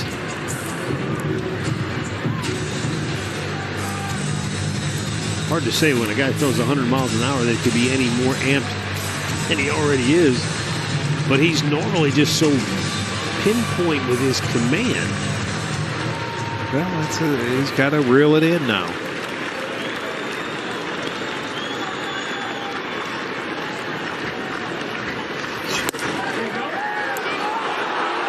Well, you miss, it's not by much. This is the first time you've seen him look frustrated in how long? You can't think of it. He's normally got it down, and he is, prancing around the mound. De La Cruz took off, and that's ball 4. He's walked 2 in the inning. And this will bring Carl Willis out. Because the one thing Stephen Vogt has said about Clase as a manager, he said it gives you a lot of confidence as a manager when, even when there is traffic on the bases, Clase never appears rattled. Right now, he just seems frustrated. Yeah, he did with that look on his face. Now they see him smile, that's better. Carl came out whatever he said.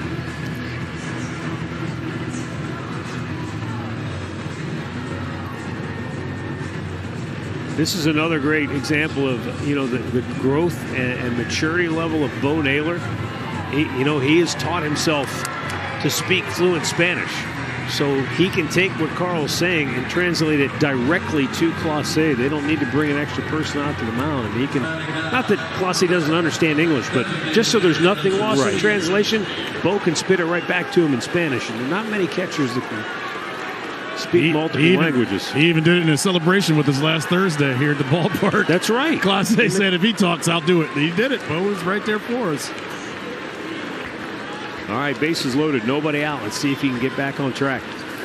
Line drive, caught, throw to second, and safe is the call there. Jimenez immediately pointed to the dugout.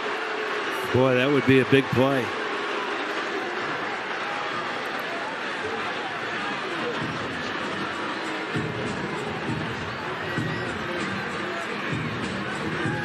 He got back in time. He did get back in time, but it was close. It was awfully close, but that ball was hit hard.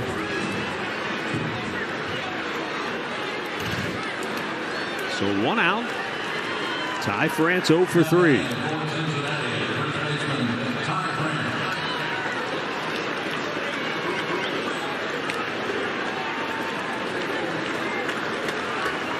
Got it, baby.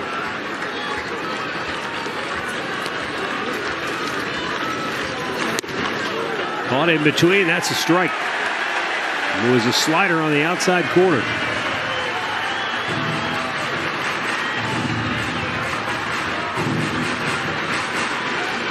TJ Friedel, the runner at third base. Ellie De La Cruz at second. Tyler Stevenson. That's the tying run at first base. Swing and a miss. It's 0-2.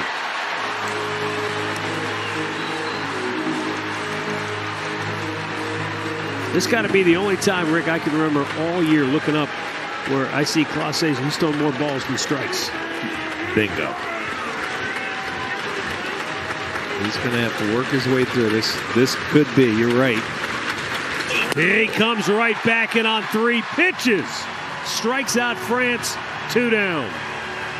Maybe he needed that little adrenaline rush. I mean, these were perfect pitches here. He didn't mess around. Came right back. Look at this. I mean, is that perfect or what? I think every hitter in baseball would tell you that is unhittable. Yeah. 94-mile-an-hour slider. Kidding me? There's 103. Yeah, he's feeling it now. Yeah, there's something kicked in. I don't know if he found his slot or whatever, but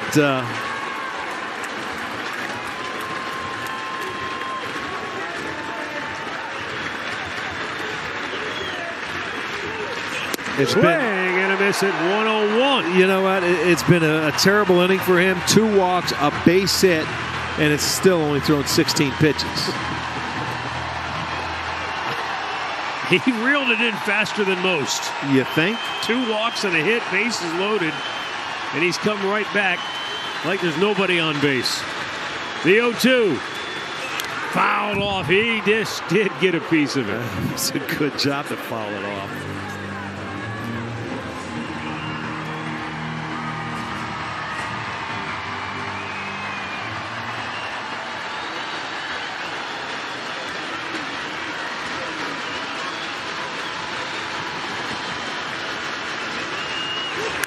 Ooh, man. That almost picked off Nate, went right into the Reds dugout. He turned that dial up on that one. Did that get Freddie Benavides, the interim manager? Might have clipped him. Base is loaded. 2 down. 0-2 pitch. Sliced foul. I'll tell you what, ever since Carl went out to have his little chat, 9 straight strikes. And he hasn't messed around. The man's got away with words, Archie. Yes, he does. One more time, the 0-2. And he fights off another one. Give Fraley credit. Yeah, this is a tremendous at-bat here. I mean, he comes right at him. And now he's found his strike zone. But Fraley is doing a heck of a job. And it's still an 0-2 count. You don't have to throw him a strike. Maybe he'll chase something. But he's been locked in.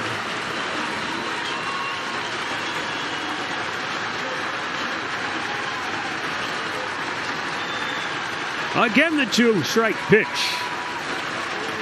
Liner. Ramirez, book it. Clase, number 47.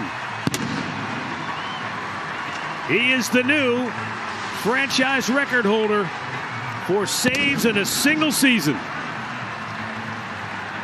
And the last one came with a little drama.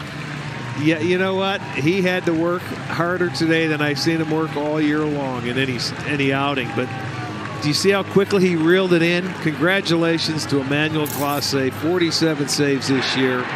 But boy, that last one, to break a record, you gotta go through some tough times, and he did. But he's got it. What a job. Carl got him back on track. Yes, he did. He was throwing pellets. And he gets the save. The Reds leave him loaded in the ninth, and the Guardians sweep the 2-game set from Cincinnati, winning 3 out of 4 on the year. Guardians go to 92-67. The Reds leave town 76-83. Once again, the final score, Guardians 5, Reds 2. Back with some final thoughts right after this.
T-Mobile, the exclusive 5G innovation partner of MLB. Well, I'll give you 3 guesses as to the most outstanding player the Ohio Cup was. Yeah, you don't even have to tell me. It's going to be Ramirez again. Book it. You can't. Well, when this comes up, I mean, at the time, and it had to come off Pagan, but I mean, he hit that one as hard as you can hit it. Look at him. He's turning around. Like, oh my goodness. Yeah. And I mean, he had a chance earlier at tonight I wish would have went out, but that went into that second level. And it was a 3-pointer, and it was beautiful. And the way it ended, too, was just perfect with Clase on the mound to get that 47th save. I don't think it could have happened any better by 2 of the guys that have been 2 of the best players all year long for the Guardians. Just a special, that's having some fun, boy. There's no other way to say special's the perfect. It's been a special year, special seasons turned in by a lot of people. Yeah, that was It has been special, and you know what? It's not going to stop here. They want to continue that and run it through October, man, because they've got some work to do. That's right. Off day tomorrow. We're back with you Friday night when the Houston Astros come to town. Who knows? Could be a potential playoff preview. Stay tuned. Al and Jensen are up next with all the fun. Guardians Live postgame is next.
Welcome in to Guardians Live, brought to you by your Northern Ohio Toyota dealers.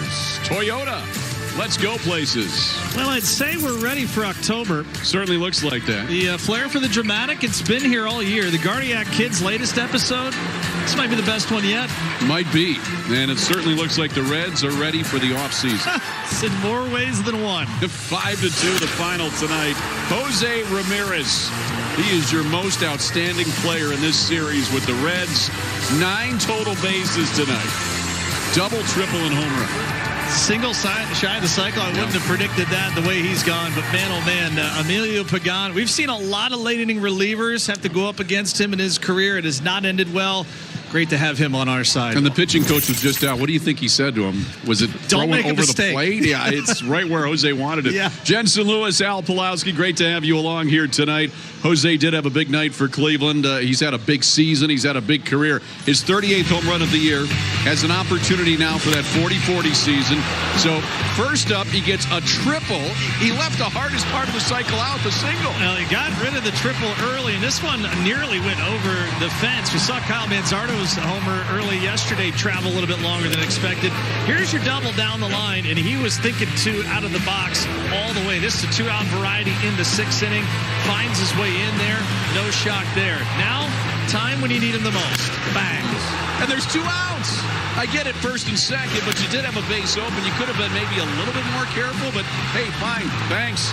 I mean, how many years have we seen this? How many teams make mistakes of giving him something to hit late in the game in a clutch situation? How many times does he do that right there? First hit of the night was Stephen Kwan with a solo homer. Last hit of the night was Jose Ramirez, the game-winning 2-out go-ahead 3-run home run. Al and I have said it here for years with all of you watching. What's the decision for an opposing manager when you have a base open? Well, this year it's been, hey, good luck with Josh Naylor. And yes, they would have had the option to do that. Yeah. You want to go at him? This is what happens with the kind of year that Jose Ramirez has had in 2024. Made sure the game got over, though, in 9. Maybe that was the goal. I don't know. All right, let's go down to Andre Knott. He is standing by with Jose Ramirez and Emmanuel Clase. Thank you, boys. A great night for the Guardians. Jose, first and foremost, I got to give you something. You know how the Ohio Cup works. You won Most Outstanding Player Award, the Frank Robinson Award for 2024. Just what does that mean to you? Significa para ti ganar el jugador más valioso de la Copa de Ohio. un logro y también ya que eso tiene que ver también con la victoria que tuvimos, que le ganamos. Súper importante, de verdad contento por ese premio. Really happy for that. It's really important for us to not only because I mean that we won the series and that's what really matters for us. Tell me what it means to have this guy as your closer. ¿Qué significa para ti tener a Clase como tu cerrador? Clase todo para nosotros. Clase ha sido el hombre que no ha tenido él y con la compañía de los otros muchachos, no ha tenido donde estamos en este momento. I mean, he's everything to us. Him alongside the bullpen, with all the bullpen guys, is where we are right now because of them. Clase, I got to ask you this. What does it mean to you that you now have broken Jose Mesa's record for saves in a single season for Guardian? ¿Qué significa para ti romper el récord de José Mesa como el cerrador con más salvados para la organización? Nada, en verdad me siento muy contento y orgulloso del trabajo que se ha hecho. Se trabajó para esto.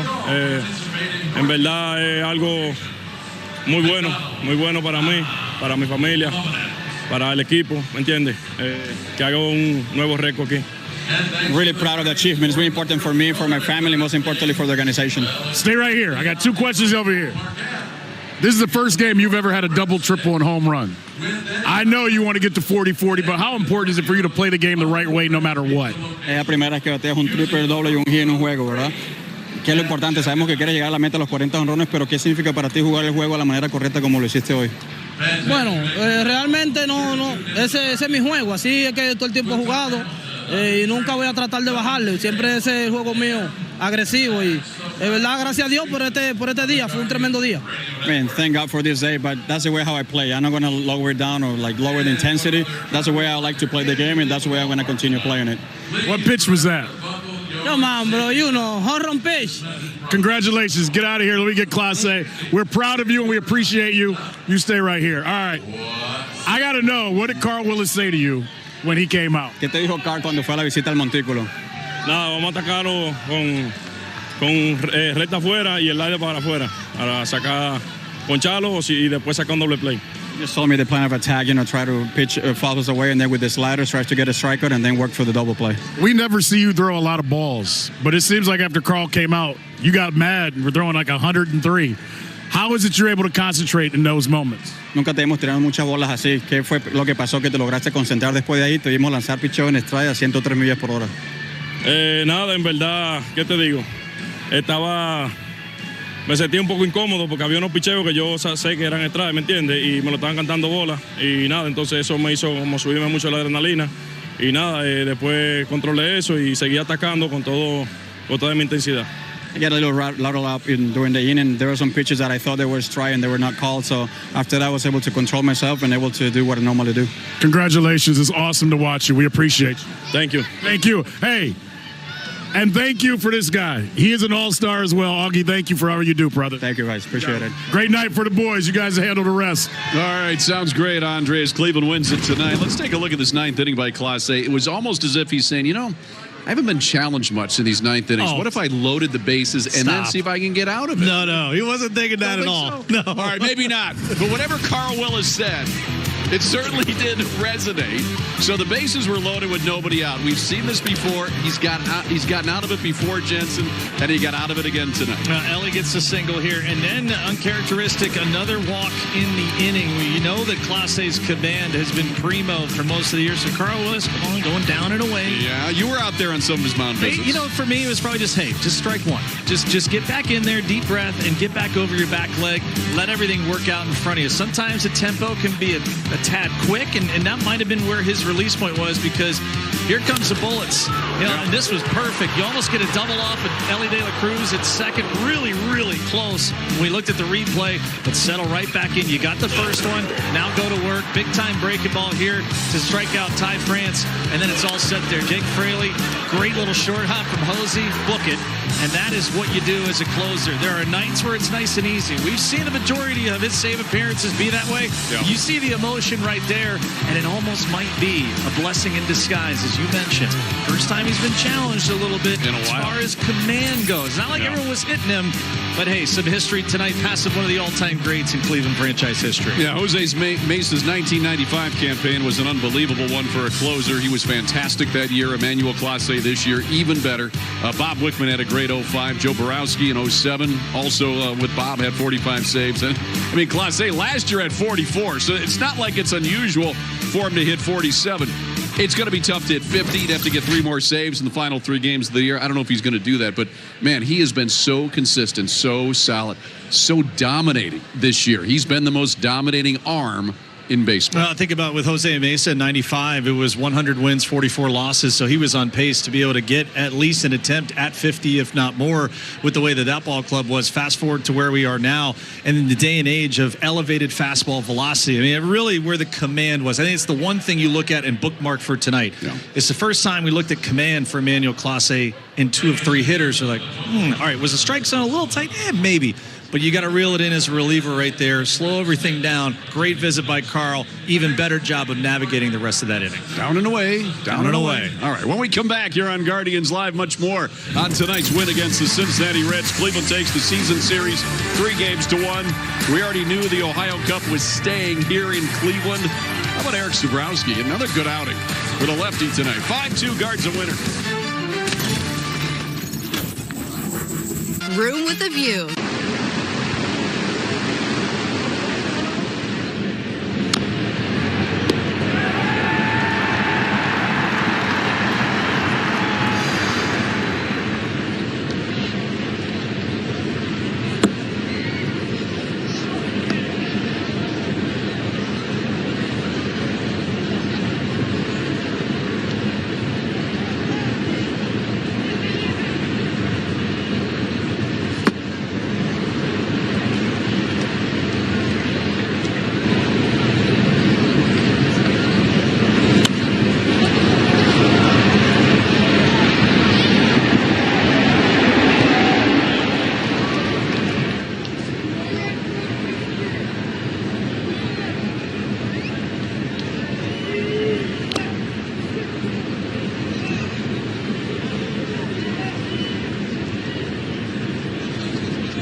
Guardians Live is brought to you by your Northern Ohio Toyota dealers. Toyota, let's go places. By Toyota of Kent, Northeast Ohio's truck and SUV headquarters. And by Menards. Save big money at Menards on all your home improvement needs. Cards a winner tonight over the Reds, 5-2. They sweep the 2-game set. They take 3 out of 4 this season from their downstate rivals. Here's a look at the Frank Robinson most outstanding player for this series this year in the battle for the Ohio Cup. And it's Jose Ramirez. 3rd time he's won. Again, when you need a big-time hit and you need an opportunity to have your best player step up in a big moment, I get it. The Reds are out of playoff contention. They're eliminated from postseason play. but that doesn't mean you stop playing. And I know we'll get to the 7th inning in a moment here, but I think what you take out of Jose Ramirez is he plays the game the right way. It doesn't matter what situation, where he's in. He's giving it all, and he executes with runners in scoring position better than anyone that I've seen in a long time. All right, so Cleveland gets the win. Stephen Kwan tonight, fantastic in his return to active play. He was activated from the IL today. 2 hits, including a leadoff home run. He's back. Sorry about it. This is leadoff homer number 3 of the season, 5th of his career, and 14th homer of the 2024 campaign. No ill effects. He's not rusty whatsoever. I think he's fine. He's ready to go. Yeah, he certainly looks like it. No rust at all. And then here's the base hit he got. This is classic Kwan. His bat actually looks maybe even a little quicker than the last time we saw him. He looks a little healthier and rested. A little rest, yeah, right? And, there's the mid-back, the inflammation there. And when you're trying to swing, and of course, any hitter can tell you, when you have something that's kind of derailing your ability to follow through. Remember, we've seen a lot of balls in the air, too. And so you thought, okay, maybe, playing every day, he was a little bit tired with the hands and the arms. But, man, those swings he took tonight, that's the Stephen Kwan from the first half, and that's great news for this lineup. Let's find out how he's doing right now as we head to the Cleveland Guardians clubhouse.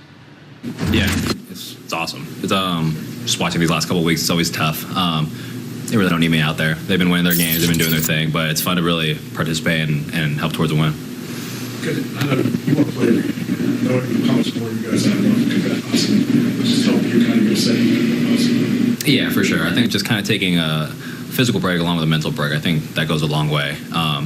Albie was making a joke. He was like, if you just want a day off, just let me know. All of that, I think that goes into it. I know you've had a lot of conversation about you watching Jose, just learning from him. He was a little frustrated earlier in the game. Just what is this for the people that don't get to see how he prepares himself, how he continues to push you guys? What does this say about highlight tonight where he was frustrated early on? Yeah, I think that speaks to his consistency. Whether he's frustrated or he's feeling good, he's going to do the same thing every time. He has his plan, he has his attack, and no matter what, he's going to go out and do his thing. And, I mean, you can see the results speak for itself. Steve, when you're going through some struggles there in August, how did you stay positive? I mean, we were winning, so it didn't feel too negative. When you're winning, things feel pretty good. Stephen, you couldn't have written the script much better than lead off home run, coming back. What did that feel like? Just bat the ball off the bat. Yeah, obviously felt really good. Just trying to stick to a plan. Just trying to hit a single up the middle, which is really funny. That probably speaks more than anything. But yeah, barrels always feel good. Have you guys run out of ways to describe how awesome this is for you? Yeah, it's silly. I mean, I feel like the story was going to write itself kind of up to that 6th inning. Cardi kind of see the headlines, just kind of encapsulating what they've done all year.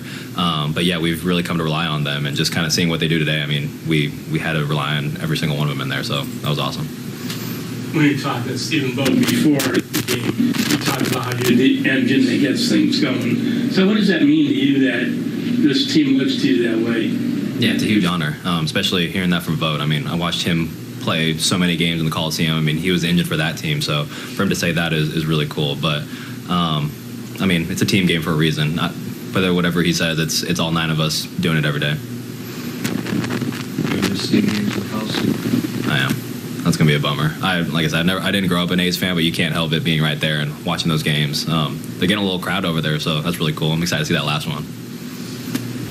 Well, Stephen Kwan has certainly done his family proud with what he's done here, and all those old A's fans like him with what he's done here in Cleveland. Going to be a wild scene with the Coliseum tomorrow. Okay. It's end of an era, and the emotions. I mean, it's one of the most passionate fan bases. If you've never played there, you remember obviously when the Raiders were there, and when we would make it there in time. When the NFL season started, you see where the yard lines were, and you see how strong some of these infielders' arms are by just where the yard lines in the air on a line. Tell you what. One of those places. We remember the old Municipal Stadium, too. Similar setup, but, man, going to be a sad scene tomorrow. It certainly will. All right, when we come back, more on tonight's win from Cleveland. Stephen Vogt, get his thoughts. Talk about the pitching to another perfect 6 innings tonight for Cleveland pitching. Been an odd occurrence in the 7th. We're back after this.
And by Spectrum, a connection that's built for everywhere. That's life unlimited. That's Spectrum. Guards a winner tonight, 5-2 over the Cincinnati Reds. They sweep this 2-game set.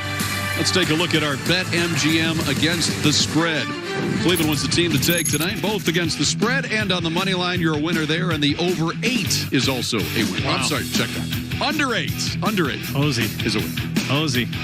Full sweat on the total there in the ninth, though, with the loaded bases. Nobody out. Oh, boy. Yeah, that was something. Jensen and Al, great to have you along here tonight. Another story we've had, especially in the second half of the season, are these 6 perfect innings. We've seen it 3 times now this season. Yeah. Saw it again tonight in a bullpen game, which makes sense because this bullpen has been so good all season long. But it started out with Andrew Walters' first major league start. He looked good, and then everybody followed with some excellent relief. Longest Cleveland streak since May 13th through 15th of 1981. They've retired 31 up until that 7th inning. The franchise record was 34. By the way, congratulations, Andrew Walters. 8 scoreless appearances to start his career. That also a Cleveland franchise record. Kate Smith, some light work in the 4th inning. Eli Morgan, 2 spotless innings in the 5th and the 6th. And really, it set the tone, and you thought, all right, here we go. We've seen this movie before. Let's see if we can get it all the way to the finish line. And you probably know what May 15th, 1981 was. That culminated with Len Barker's perfect game. Since then, we have seen 6, 7. Perfect through 6 or more. Check it. 8, beg your pardon. And then tonight, of course, is what we saw as well with that bullpen game. And how about that? Just here in the month of September, we have seen 3 different outings by Cleveland pitching going 6 or more innings perfectly in 1 month here. And I think the toughest part, you have new arms coming in all the time. Right. I mean, and just being able to harness that. So job well done by the bullpen arms all around tonight. All right, let's send it downstairs. Check in with the manager. It's brought to you by your Northern Ohio Toyota dealers. Here's Stephen Vogt. I thought tonight was a really cool night for them to showcase. I thought, they've been steady for us all year. They've just been throwing the ball great, and they went out and did it again tonight. Can't ask for anything more than what this bullpen has done for us this year. And again, we saw it on display tonight how great they were. It's a 2-0 game for you. I got to ask. Yeah. It's a 2-0 game, 7th inning. There's a perfect game on the line, but trying to win the game. It's a tough left-on-left matchup. Haven't gotten anything going all night. There's going to be people all over the spectrum on whether that's okay or whether it's not. It's a good baseball play.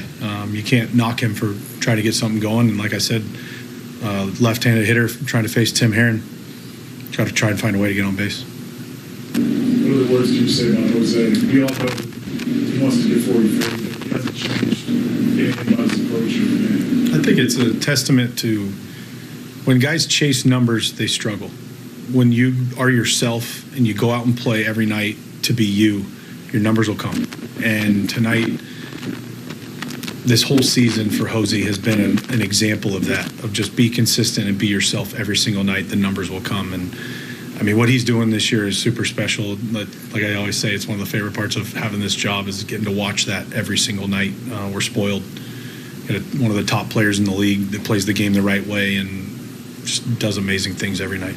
I think we must have asked you this, but when you were a catcher and he was up to the plate, so what's that transformation like going from that position to the plate line? It's a lot more enjoyable to watch him play now.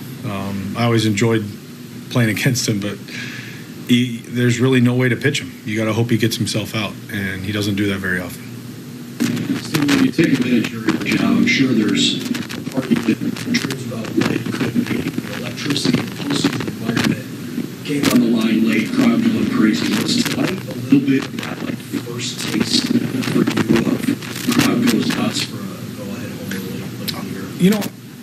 Yes and no. I feel like we've had a number of those moments this year. Our fans have been incredible. They've come out all summer long and supported us, and we've had a number of those late inning, late game, exciting plays, and you feel the energy of the crowd. And we've felt the energy of our home crowd all year long, and it's just been really fun. And, you don't really know what it's going to be like. You asked about the first year. You don't have any expectations. I still don't really know what's going on.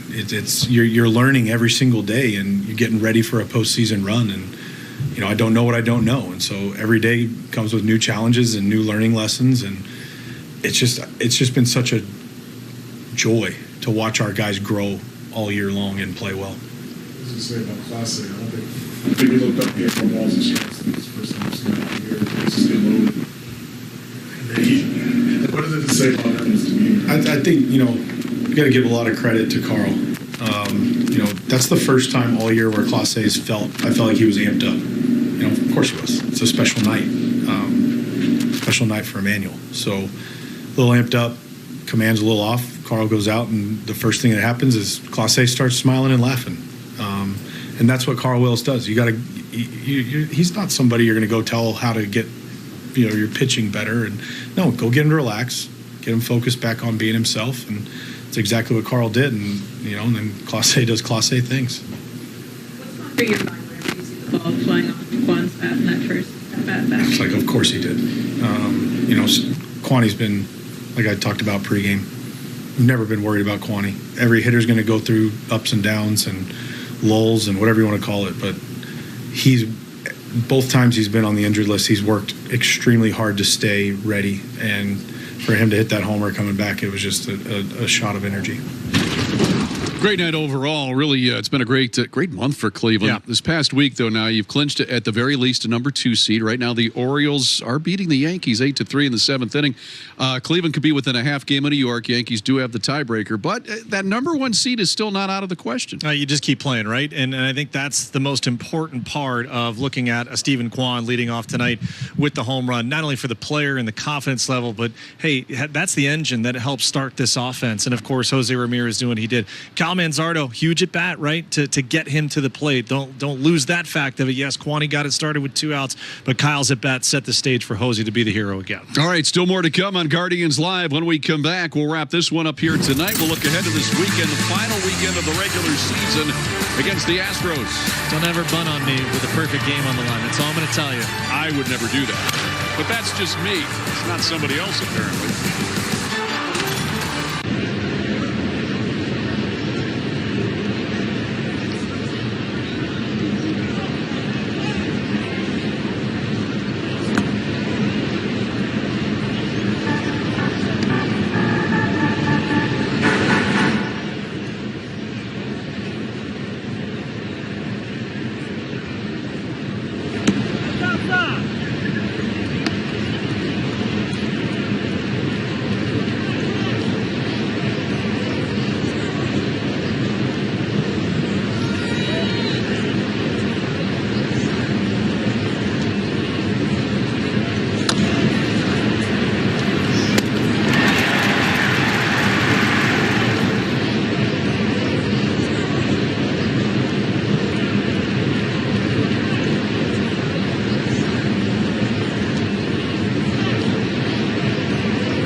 Quality with Farmers.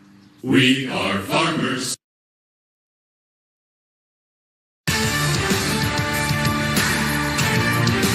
Guardians Live is brought to you by your Northern Ohio Toyota dealers. Toyota, let's go places. Gorgeous night tonight in Cleveland. 5-2. The Guardians top the Reds. They sweep the series against Cincinnati and take the season series 3-1.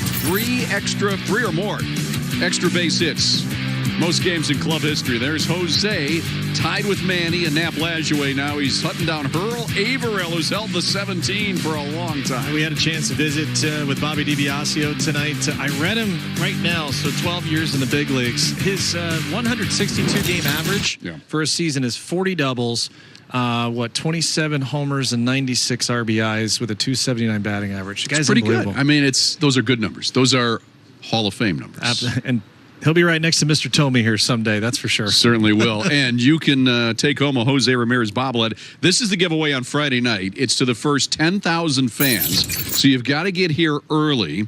There are tickets still available. CLEGuardians.com/tickets. It's at 7:10 on Friday night. Jose Ramirez bobblehead. This would be great in anybody's bedroom. Get down here early. Lines are going to be long. Yes, they certainly will. All right, so that's pretty cool. You know what else is cool? We got the pitching probables for this weekend. Now, we're going to explain to you what's going on in the series against Houston. Cantillo and Williams are going to pitch out of the bullpen. They're going to get used to doing that because that's most likely what they're going to do in October. The Saturday game will be started by Ben Lively for Cleveland. We're with you on Friday night, by the way, at 6:30 for Guardians Live. All right, well, we'll see what happens here because a wild finish to the wild card race. And as you said, Baltimore, chance to lock up that 4 seed if they win tonight and win tomorrow, just delaying what is supposedly supposed to be the Yankees winning the East. But, hey, it's crazier things have happened. It's not over yet. As Yogi would say, it ain't over till it's over. So we'll see how it all goes down. Still something to play for. Friday night, Cleveland still will not be mathematically out of that chance for a number 1 seed. All right, dude. I'll see you Friday. Let's get an off day tomorrow, shall we? Let's do it. All right. Off day it is. Last one of the year. It is. Jeff Platz directed this one tonight. Mike Bachman produced. Momskis, Platzy. And you are Jensen Lewis. I'll see you Friday. I would never bund on you. Ever. Don't do it. Maybe.